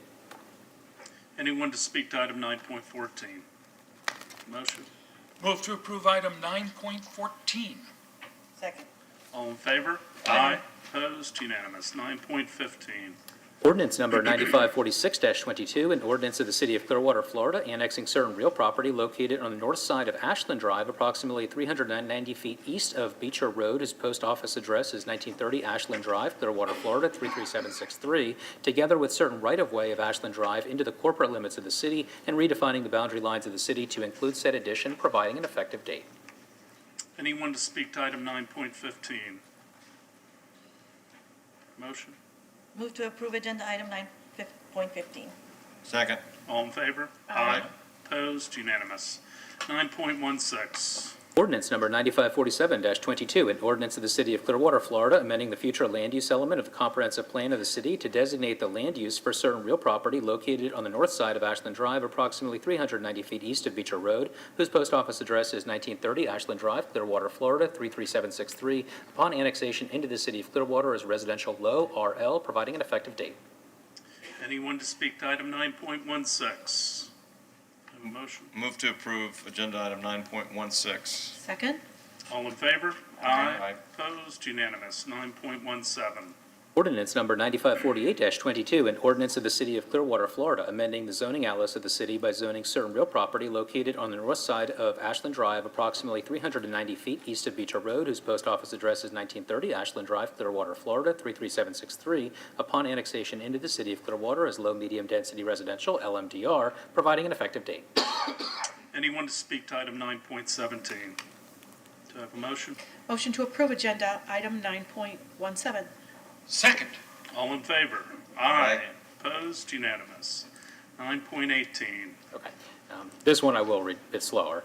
Ordinance number 9558-22, an ordinance of the City of Clearwater, Florida, amending the operating budget for the fiscal year ending September 30th of 2022 to reflect increases and decreases in revenues and expenditures for the general fund, special program fund, parking fund, and administrative services fund as provided herein, providing an effective date. Anyone to speak to item 9.18? Have a motion? Move to approve item 9.18. Second. All in favor? Aye. Opposed? Unanimous. I didn't steal your last cough drop, did I? Oh, I have one. Okay, good. 9.19. I feel like I should be the one coughing here. Yeah, I know. You're younger. Ordinance number 9559-22, an ordinance of the City of Clearwater, Florida, amending the capital improvement budget for the fiscal year ending September 30th, 2022, to reflect a net decrease of $26,403,885, providing an effective date. Anyone from the public to speak to item 9.19? Move to approve agenda item 9.19. Second. All in favor? Aye. Opposed? Unanimous. 9.20. These are the continuances, and I just wanted to note for the record, as we did on Monday at the work session, that these had been noticed already for second reading, but to be clear, items 9.20, 9.21, and 9.22 have never passed on first reading, so I just wanted to reiterate that for Monday. Do we need to take them separately, or can we take them as a group? So can we continue to a date uncertain, 9.20 through 9.22? Want a motion?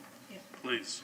Okay, so I move that we continue to a date uncertain 9.20 through 9.22. Have a second? Second. All in favor? Aye. Opposed? Unanimous. 9.23. Same situation, 9.23 through 9.25, if a motion to continue to a date uncertain could be made. Anyone to speak to these items? Do I have a motion? Motion to continue to a date uncertain, agenda items 9.23 through 9.25. Second. All in favor? Aye. Opposed? Unanimous. 10.1. Amend Clearwater Code of Ordinances, Section 2.527, Settlement of Claims, to increase the city manager or his or her designate authority to settle and release on behalf of the city any claim or lawsuit both for and against the city, and pass ordinance 9560-22 on first reading. Good evening, Rick Osorio, Risk Manager. This proposed revision to the ordinance was presented in Monday's work session, which is for the approval of an increase in settlement authority as previously presented. I'll be more than happy to answer any questions or present a short summary of the proposed revisions if you'd like me to. So whatever is Questions from Mr. Soria? Councilmember. I think it would be good for him to give a short summary of why you're doing this. Sure. I mean, we heard it, but for the public. Yeah, definitely. Okay. All right. The ordinance being proposed will revise the city manager's or his representative's authority to settle and release any claim or lawsuit up to and including $100,000.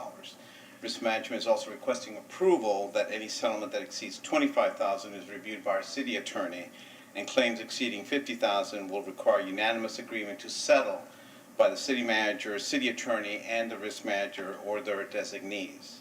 The increase in these levels of authority will acknowledge rising legal, medical, and settlement costs, and will allow greater flexibility of the settlement and resolution of workers' compensation claims, liability claims, city property claims, up to the recommended limits. As such, the Risk Management Division of the Finance Department respectfully requests and recommends the revision of this ordinance. I mean, on Monday, I had some reservations about this because there's been so few that have come before us. I understand there's some benefits to expediting them with, opposing counsel, but what was the impetus of this? Just expediting it? Is this the level that you used to have in Portland, Mr. Jennings, or? Oh, no, this was, I think. This purely came out of risk? I think this is really about trying to have the flexibility. But Rick, you brought this forward, so. I can expand a little bit more than I did on Monday.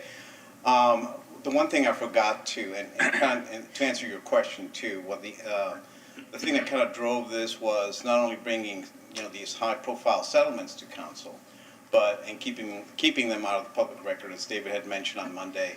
But also the lower levels are equally as important, because not only are they for liability settlements, third-party settlements when we damage other people's properties or injure them, but the lower levels of authority that if we get that increase, if we receive that increase, will allow us to move some of the smaller claims that involve departments trying to get paid for damages to city property that arise from accidents or negligence, and because staff is not being careful. It does happen, but some of these lower levels that we're asking an increase for will also help, especially on the city property stuff when public utilities is waiting for payment for repairs to their main lines and things like that. So there is an underlying reason and cause for the ordinance levels being increased, besides just liability settlements. So that's the other part I forgot to expand on Monday. So, yeah.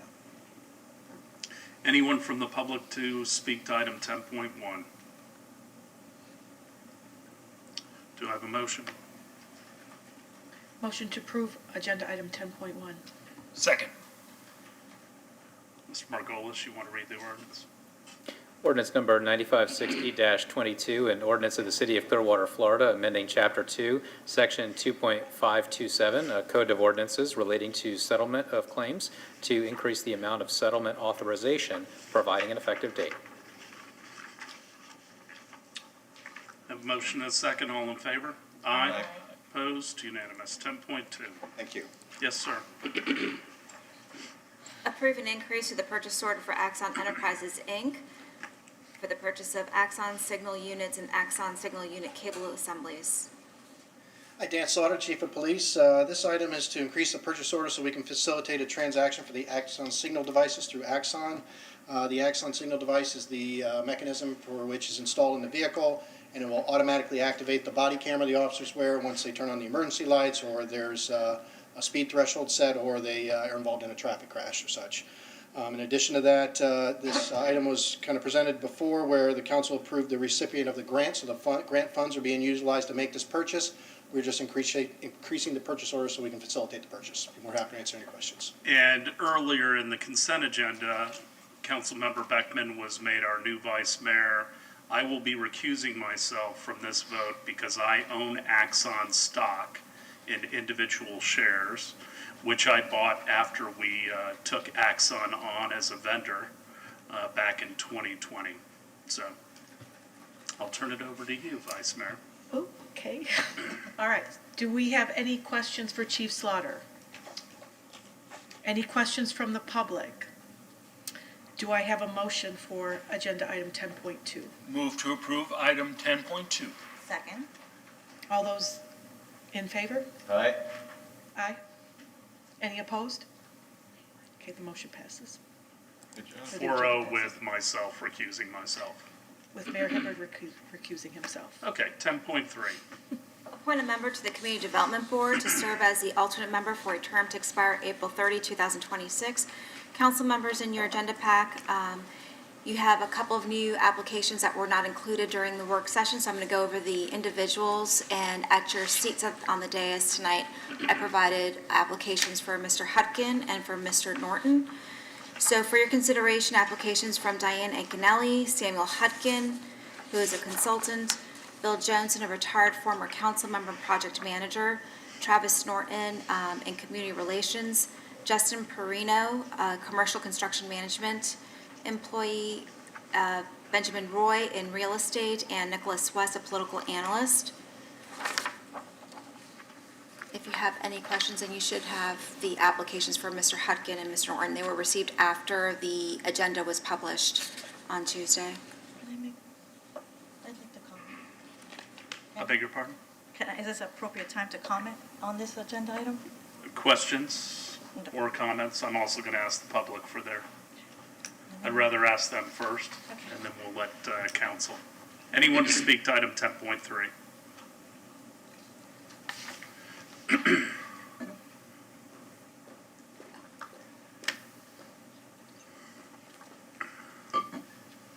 evening, council members, mayor, our city manager, Mr. Jennings, our city attorney, Mr. Margolis, Christine, Chris Michaelak, 855 Bayway Boulevard on Clearwater Point.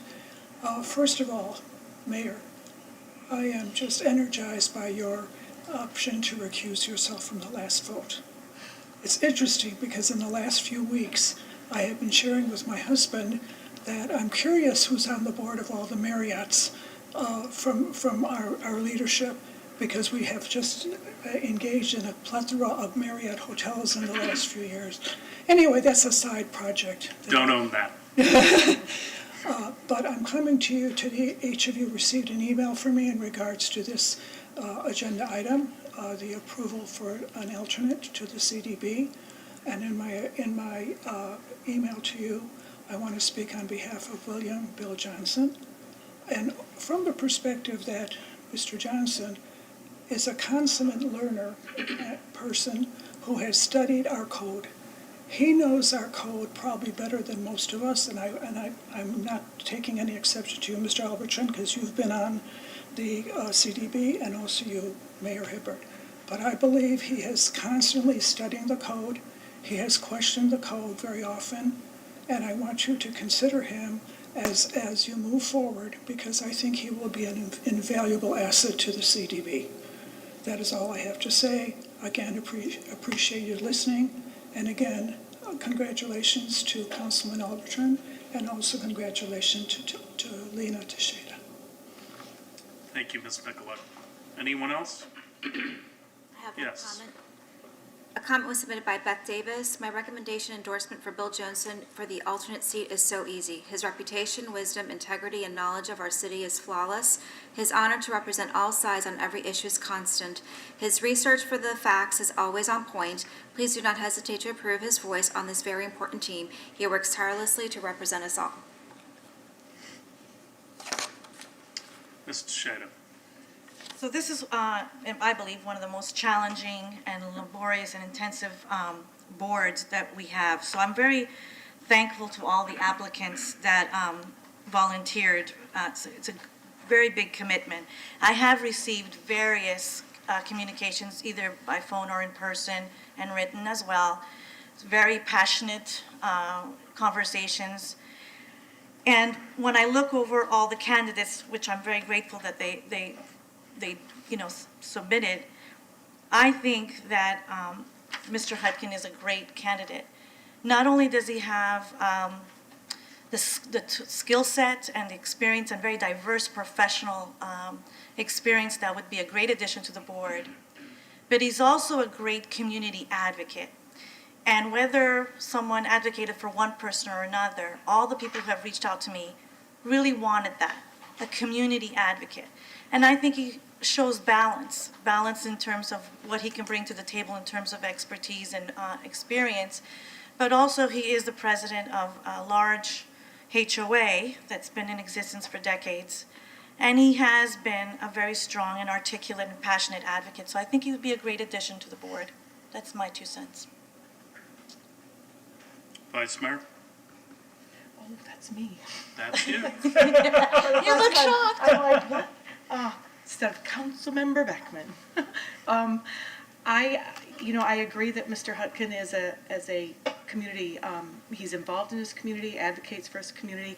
But I'm advocating, I would like, to put forward and make a motion to approve Bill Johnson as the alternate. He's applied before. We've considered him before. He regularly reviews development projects that come before the CDB. He communicates out to the entire CNC which projects have been filed or there's an interest expressed. He works between communities. He's a good communicator. He's measured. He's intelligent. He does his due diligence. He does his research. And I like you, I believe, or like Ms. Mikulak, he absolutely knows the code. And I think he would be a great addition as simply the alternate. And so I'd like to make a motion that we vote on him. Do I have a second? Second. Other discussion? Councilmember Albritton. Yeah, this is one of the most important boards we have in the city. And it's not an easy board. I mean, these meetings sometimes last into the night. I was very, very glad to see we had 7 people putting their name in for this. I mean, this is one that you really have to want to give your time to the city to be part of this board. And we had some great people, qualified people, and Mr. Johnson, I've known him a long time. I think he's involved very much with the community. You've got Justin Perino. I don't know him, but he's a commercial construction manager, which is one of the qualifications that we look for this board. I keep going back, and I didn't know until after Monday that Sam Hutkin was putting his name in. I've known Sam for a while. He's an interesting fellow. He's very community-oriented. He's been president of the Beach Chamber with a very strong voice, not only in Clearwater, but he's been to Tallahassee to fight for things for us. And he has experience in working with structural engineers and architects, project management.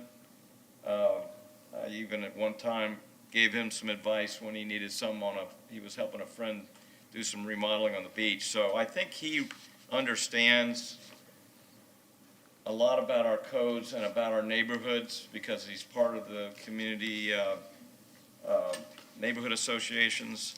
So I'm gonna put his, well, let's go ahead and take a vote on the first motion. Any other comments? I have a motion and a second. All in favor? Aye. Opposed? Nay? Nay. The motion is defeated 2-3 with council members Albritton, Teixeira, and Hibbard in opposition. Bunker and Beckman in favor. So I'll make a motion for Sam Hutkin as an alternate position to the CDB. Second. Any other comments? I think Mr. Hutkin is a good balance between the two. That's why I support him. He's been very involved in the community and the neighborhoods, and so I think he can balance the position, and so I support him. So I've got a motion and a second. All in favor? Aye. Opposed? No. 4-1 with Vice Mayor Beckman in opposition. Anything else, Mr. Margolis? Yes, sir. Mr. Jennings, anything? Other than I think that the council should seriously consider the city attorney reading everything in the future. I I am fine. Does that mean that we'll have to pay him more? He may negotiate. Okay. We'll open those negotiations later. Vice Mayor, how long do you think your presentation's gonna be? 10 to 15 minutes. maybe? Okay, we're gonna take a quick 8-minute recess because that's what we do after 2 hours and we won't make it. So sorry to keep you all here, but we're gonna take a quick recess.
Good evening. We will reconvene the meeting for April 7th. We are going to a presentation on the Continuum of Care from the Vice Mayor. Thank you, Mayor Hibbert. So I wanted to give you all a brief overview of what's been going on with the Continuum of Care and what I do on that board. I've served on it for the last 2 years. So there's a large attachment to the agenda, and if you could pull it up and we'll just flip through it. I'm certainly not going to talk about every page, but this is a skeletal overview then of our involvement, my involvement and the city's involvement in homeless services and in diversion or prevention in our county. So obviously you can see that there are many providers. If you flip to like the second page, we have Directions for Living is a big one, HEP, Juvenile Welfare Board, St. Vincent de Paul, Catholic Charities, Pinellas Community Foundation, and it goes on and on. So there are a whole bunch of providers, and that's what they're called when I go to these meetings.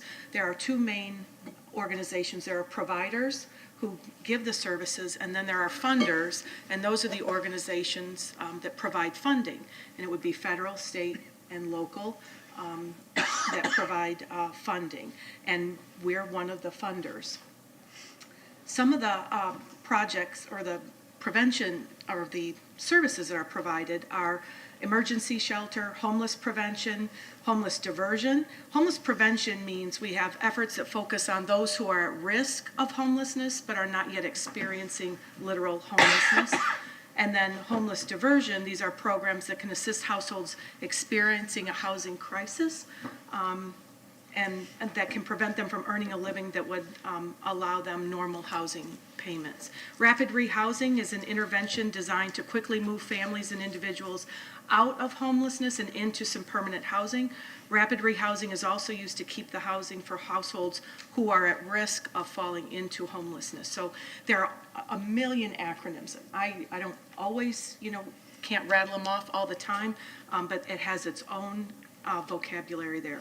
Street outreach, down payment assistance, rental assistance, transitional housing, veteran services, job training, trauma care, mental health supports, substance abuse supports, food distribution, help with necessary medical care and medication, help with gaining entitled financial supports, that's a big one, helping people get Social Security, disability, veterans benefits, things like that, money that's out there that they are entitled to, but they might not know about it, child care vouchers, housing vouchers, transit vouchers. And so if you flip through and you can see the organizational chart, this is a little complex, but you'll see that the Continuum of Care is this organization that's in charge of oversight, and the HLA, Homeless Leadership Alliance, is the one who actually navigates and advocates for those social service and provider agencies in our county. And so the HLA is the one who is doing the work of the coordination, communication, and advocacy for our homeless populations and those at risk of homelessness. And there's the Homeless Leadership Alliance of Pinellas under the leadership of the Continuum of Care. And we have Amy Foster is a former council member in St. Pete. She term limited out. She is the CEO of HLA. And I sit on the board of the Continuum of Care. And so I'm the secretary there. You can see on, I think, the first page, we have Sean King, who is with Habitat for Humanity. He's the chair.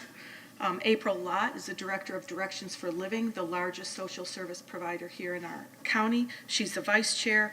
I'm the secretary. And then we have members. Amy Foster is a member, and Duggan Cooley is also on the Continuum of Care Executive Committee, and he's with the Pinellas Community Foundation. I also sit on the Funders Council. Duggan chairs the Funders Council, and then I'm a member of the entire Continuum of Care. So I attend probably about 25 meetings a year. We just had a meeting this morning for the Funders Council and talked about what the main priorities would be. The providers are going to have a meeting tomorrow to talk about what the priority populations are that they think they should target. And give guidance to other providers. So, I know this is a little bit tedious. We operate in the sunshine on the continuum of care, and those are these light blue boxes. So that gives you a little bit of, a kind of a view of that. If you look at this HLA, it just gives you a summary, this document, of what is a continuum of care, who can be a member, the benefits of membership. You get some advocacy and coordination, and some of the requirements. One of the requirements is that you have to purchase or buy into the software system called HMIS, and it's what is the HMIS? I was going to write it down, but it's homeless. Mr. Lane? Homeless intervention Phone a measurement friend. system. Thank you, I phone a friend. Move it along, right? No. Chaplain Economic Development Housing Department, Homeless Management Information System. It's a database to track homeless folks. And that's so that we can make our decisions based on data. So they input all sorts of data. When they intake someone into the system for social services, they have intake where they ask them a number of questions. There's a VI SPDAT that they do, which is measures their level of trauma and needs. And so you really need a skilled person to administer those intake questions to get accurate data. I included this HMIS fee schedule because when these nonprofits work, or these organizations work, this is a significant cost, especially for the smaller ones, in order to be part of the continuum of care and get accurate data in our county. It takes money. So that's just why I included that document. All right. The next document I have is this Homeless Crisis Response System Statement of Needs, Fall 2021. These are the asks. And so this is the most recent statement of needs that came out, and things haven't improved much as of this morning's reports. But these are, these give you some insights into the data of what we're dealing with in the county. And there are asks, and one of the main asks is that we need investments in family shelter and non-congregate shelter alternatives. When I was going to give this report to you on Monday at the work session, and then it got postponed to today, the data from Friday was that we had 64 families living in cars or under shrubs, living in non-habitable conditions, 64. This morning, the data was 70. And so we don't have enough places to put homeless families. We've put them in hotel rooms, but we've run out of that. The funding for that is running out, and so we don't have non-congregate family shelters, and that's a real need. And so I just wanted to stress that, because we can look at what we can do as a city in order to facilitate some of that. There are other asks here and data that you can look at. I'm not going to go through it. The Affordable Housing Summary of Investments Needed are, we've got land acquisition, property or unit acquisitions, land trusts, long-term subsidies, and streamlining the regulatory processes for affordable housing countywide. Obviously, we have a section under income, wages, and jobs. We need more investments towards job training, equitable economic development strategies, flexible funds for certificates or certifications, and advocacy for living or livable wages. And these are things I thought, and it is timely. You can look at this whole data collection that I've given you when we talk about our priorities on Monday for budget, as well as when we have a future discussion about ARPA funds, because this data is relevant to that. I included here also this crisis flow chart for families. And so when you say, what are families up against? What are they facing? This is just the beginning of a series of questions that you're asked when you come into the system. There are certain provisions if your child goes to a high-needs school. There are, different arrows and directions you can go to get different types of service or move up in this triage of need based on how you, what your family is experiencing. The next document includes this information, and this is from August 27th of last year, and this is information about the eviction, the end of the eviction moratorium, and what's happening.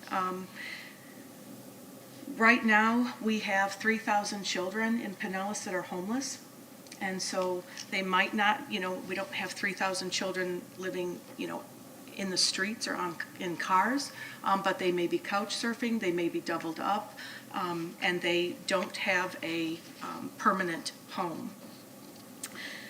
Again, you can, read through this. Research shows children who have experienced homelessness are more likely to struggle with social, emotional, and learning difficulties.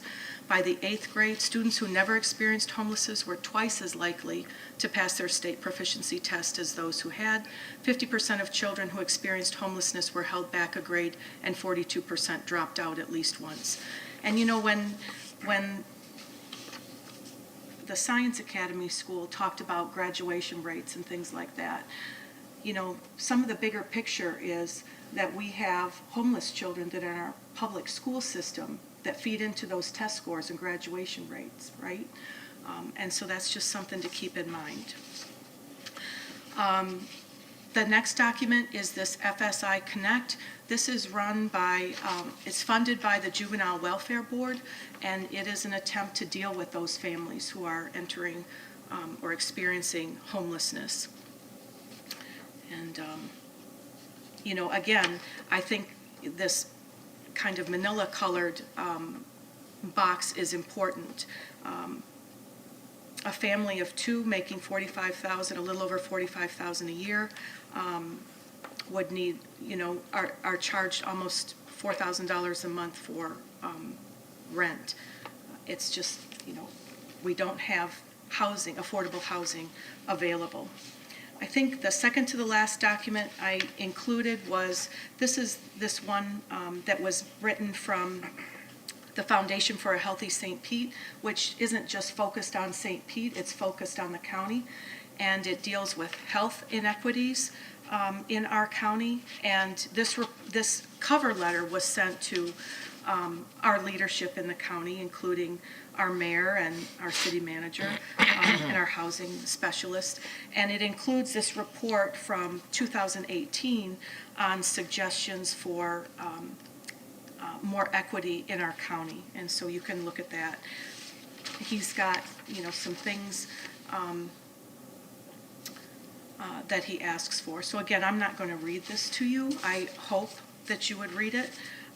And then the last document talks about permanent supportive housing. We call this PSH. And so this is housing for people with disabilities. So these would be people with disabilities that preclude them from getting a job to earn a living. So Social Security disability, things like that. And they don't, Social Security disability is about $780 a month. And if you think somebody's going to find housing for $781 a month in this county and be able to pay for other living expenses, that's not going to happen. And we have a wait list of almost 3 years for permanent supportive housing. We just don't have it. We need it for families, and we need it for rapid rehousing, and we need it for permanent and supportive housing. In our funders meeting this morning that lasted 2 hours, and Mr. Lane was there, thank you for being there. He's a big advocate for this very intricate and challenging problem that cities are facing nationally. But as a funders council this morning, we've decided to give direction to the municipalities in the county that the priorities would be prevention, rapid rehousing, and permanent supportive housing. If we put dollars in prevention, and there's a chart in this earlier document, when you put dollars at prevention or diversion, the payoff is much greater than trying to find housing for someone who's out on the street and lost their housing. And so Again, that's what I just wanted to give you an overview of some of these are the topics that I immerse myself in every single month, multiple meetings. People throughout the county, hundreds of us, are working on this and advocating, but we are one of the funders. This city is one of the funders. We also have Pinellas Park, Largo, and St. Pete. St. Pete puts in considerably more than we do or any other municipality.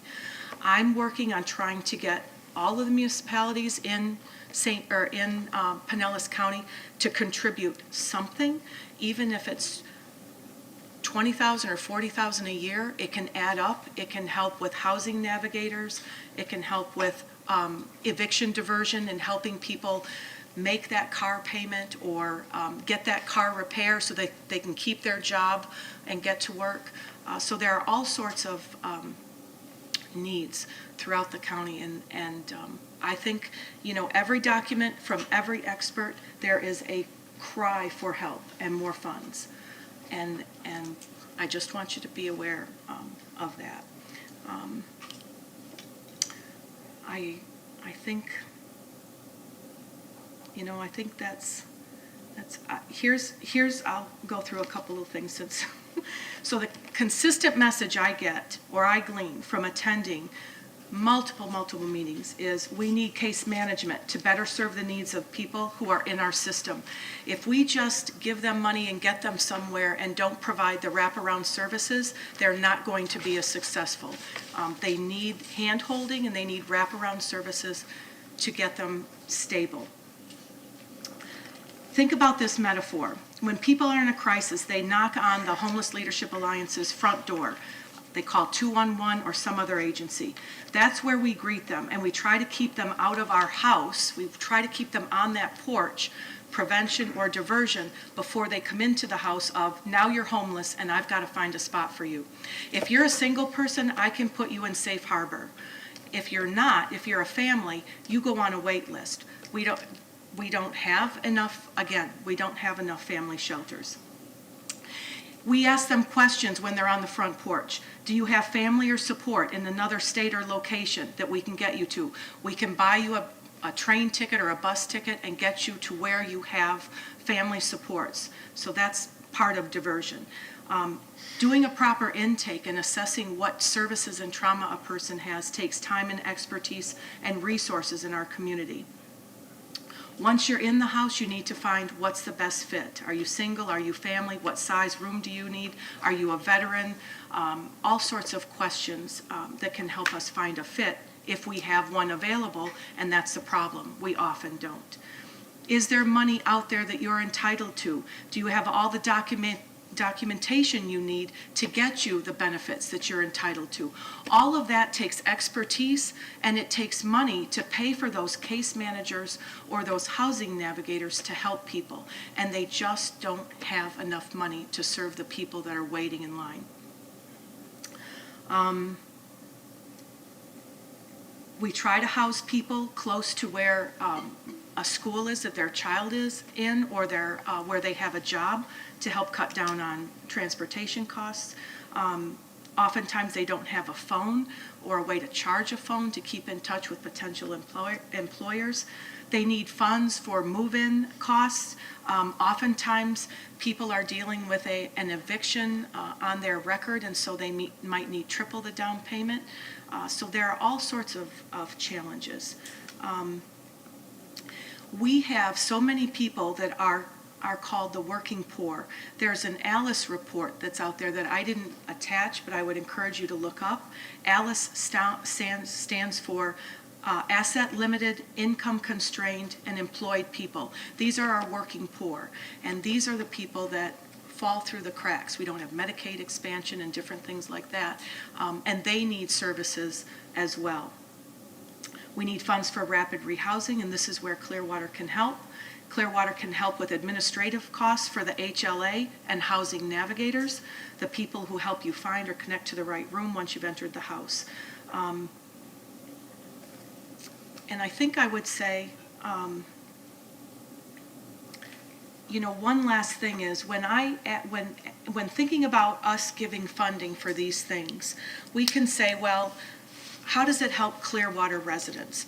And I asked that question this morning. I said, well, part of the pushback I get is, well, how are my tax dollars as a Clearwater taxpayer going to help Clearwater residents and not just everyone in the county? And some of the response really is, homeless people tend to be transient. They're moving around from place to place. Philosophically, I don't think we should have to have somebody nailed down from Clearwater, but we could, if we want more accountability for our funds helping Clearwater people, we could say that it's homeless that originate in Clearwater, that when they go to that front door and knock, they're coming from Clearwater, and there is data that supports that. And so perhaps if we allocate what funds we allocate, we can target them for people who either live in Clearwater or they originate from Clearwater when they're reaching out for help. So that's my presentation. Do you guys have any questions? Any questions? Yeah, Mark? Councilmember Bunker? First, I knew you were the right person for this board, so thank you. Thanks. Are there, besides city money and county money, are there corporate sponsors for these organizations as well? We do have a lot. We have a lot of people give to the Juvenile Welfare Board. We have a person that just joined the COC from Raymond James. I mean, we do. Good. Do you know that person? I don't know that they've appointed now. I just know that we are contributing. It's on the sheet here. Yeah. Mm-hmm. Matching funds is a good way to do things. If corporations and private entities want to give money. But it is an acute problem, and it's getting worse. And sorry to end on kind of a downer note, but it is what it is. Councilmember Albritton. I think you are the right person for this particular thing because you're very passionate about that, and I tend to be looking at things on a different level, on a more of a macro scale, with transportation and land planning. And in this part, I really don't, I realize that affordable housing is an important issue and that, but I just wanted to make a suggestion. You mentioned Dugan. With Pinellas community. I was on the board of the Senior Citizen Services, and we offered quite a bit of money every year to seniors that needed help. And we took application and grant. We did grant processes 4 times a year. Well, we went into Pinellas Community Services because they had a better way to invest the money, and then they also give it out. So I would ask Dugan there if there's something that senior citizens could do to play a part in that as well. Just a little side note there. Senior citizens could play a part in helping donate money that would, it's got to be advantageous to seniors. It's more on the senior end of it, but homelessness is not just a young, it's a big, it affects everybody. So that might be something that he'd be able to steer some money from. Well, and so I appreciate you saying those nice words about being on this board. I love being on this board. The subject matter isn't pleasant, but I think as a public school teacher, I saw kids from experiencing all sorts of home life situations and challenges.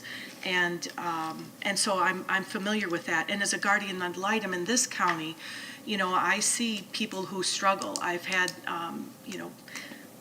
parents lose custody of their children because of substance abuse issues and chronic homelessness and mental health and all sorts of things. So, I've seen it on a personal level. But I really want to look creatively. And one of the things I've thought about and talked about with the Funders Council, and it came up again today with Miss Arrow Woodard from Largo, who I think is like Mr. Lane's counterpart in Largo, is activating the religious community. And you know how congregations or people at Christmas time have an angel tree and you adopt a family and you give them Christmas gifts.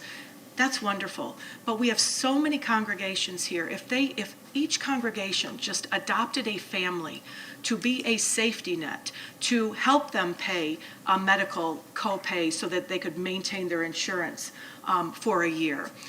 If you could, help with the utility down payment so you could get your utilities turned on when you finally do get a lease agreement. If you could just adopt a family like that. We have children who are coming out of foster care, aging out of foster care, who do not have homes, who do not have support systems.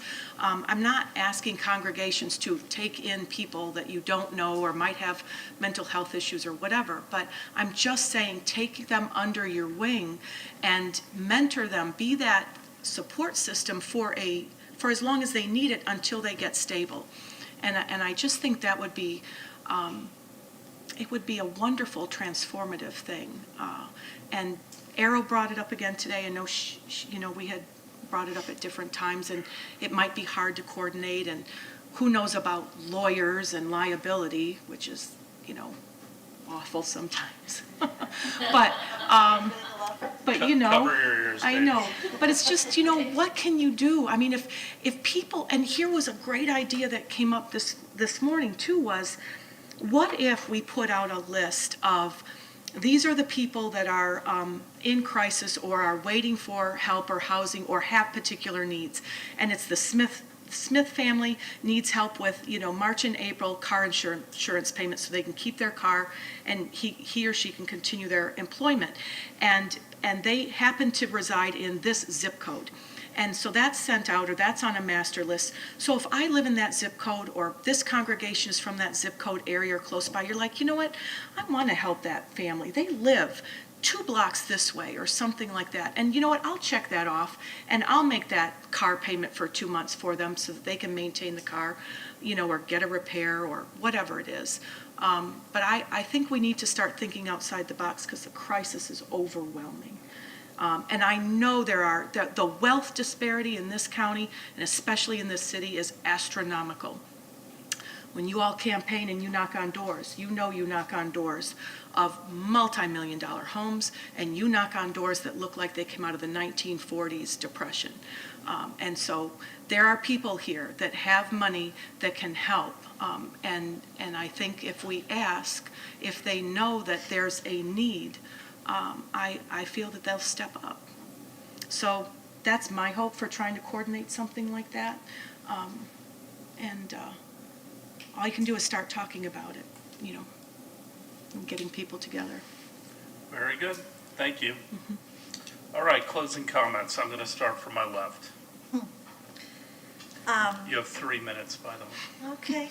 And the gavel will come down. I am thrilled and honored to be here. I'm sure you know my journey was very long and faced a lot of adversity, but apparently it continued tonight. But I feel humbled, and it is a great privilege to serve this city. I thank all the staff for welcoming me with such warmth. I loved it. And my first 2 weeks have been great. And I just look forward to serving Clearwater. Aaron Smith-Levin is a friend of mine, and I think his comments tonight were very unfortunate. I don't believe in negative campaigning. I didn't do any of it in my campaign. I won't do it in my re-election campaign. And I tried to temper some of what actually went out there in Aaron's campaign.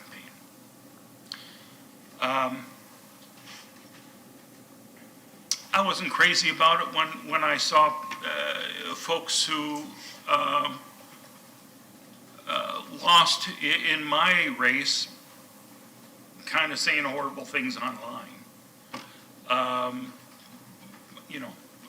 I certainly wasn't terribly upset about it, but I mean, to come here and subject you and the others to such a frontal attack, I think was wrong.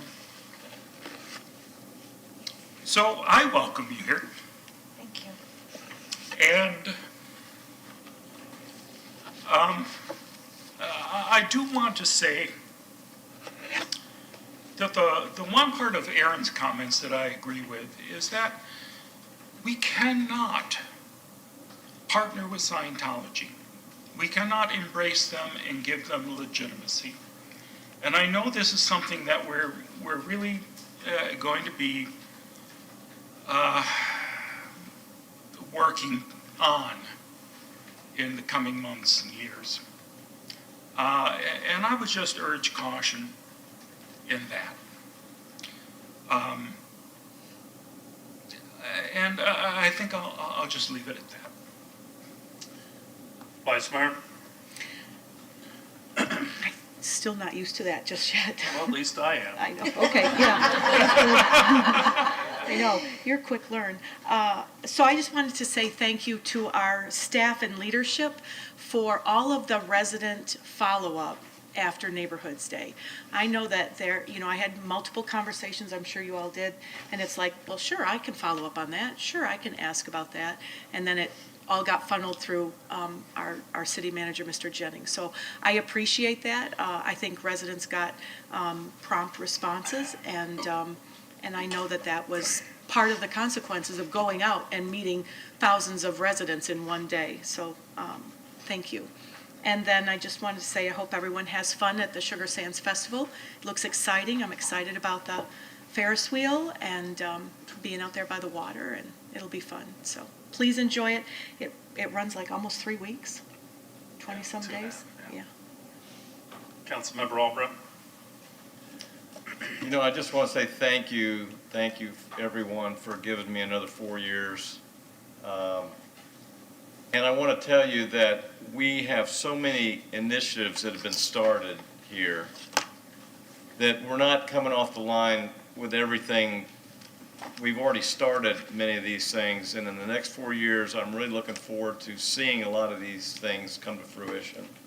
And they're great things for Clearwater. There's going to be such a change in the next 4 years than you see right now. I am just elated and very excited about it. So thank you for giving me the chance to be here and to help with that in the next 4 years. That's it. Well, it was great to have opening day. Even though spring training was shortened, it was still wonderful. I want to congratulate the Phillies because they beat the Blue Jays on the Mayor's Challenge, which means I don't have to wear blue on this dais.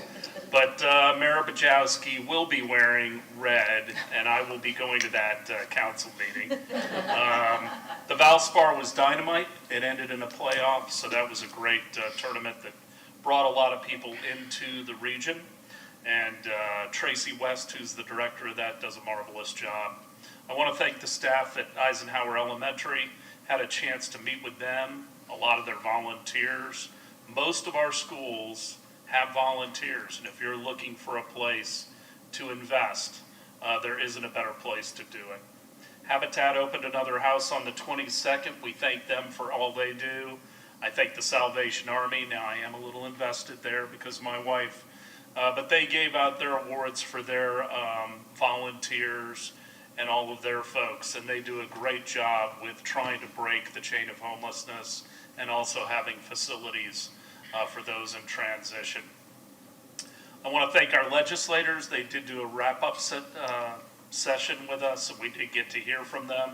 They got a couple tough questions. They also got some softballs, but we'll be hearing from them as they come for their wrap-ups to our council meetings. Had 200th birthdays in the last 2 weeks. So I want to again say happy birthday to Irene McKeever and Gigi Janicek. I got to go and meet with both of them, and our fire department and our police department came out and blared the sirens so they could actually hear that.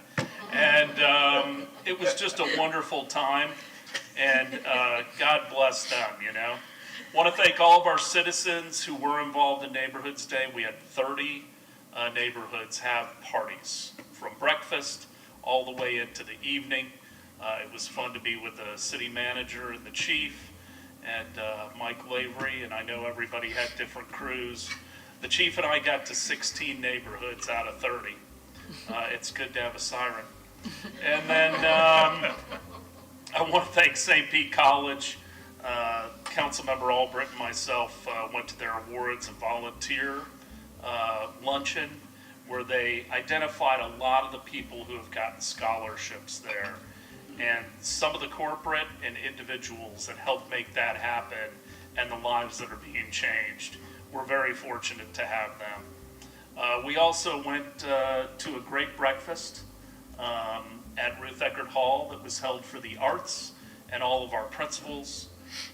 Councilmember Teixeira, the Vice Mayor, Councilmember Albritton, we all made it. The arts are incredibly important.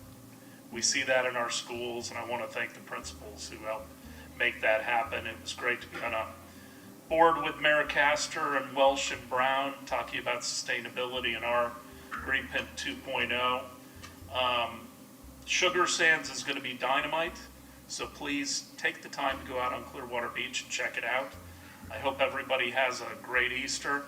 I do want to identify a gentleman that we lost last week, Jerry Frigursky, who was a Mr. Countryside along with his wife, who was a Mrs. Countryside.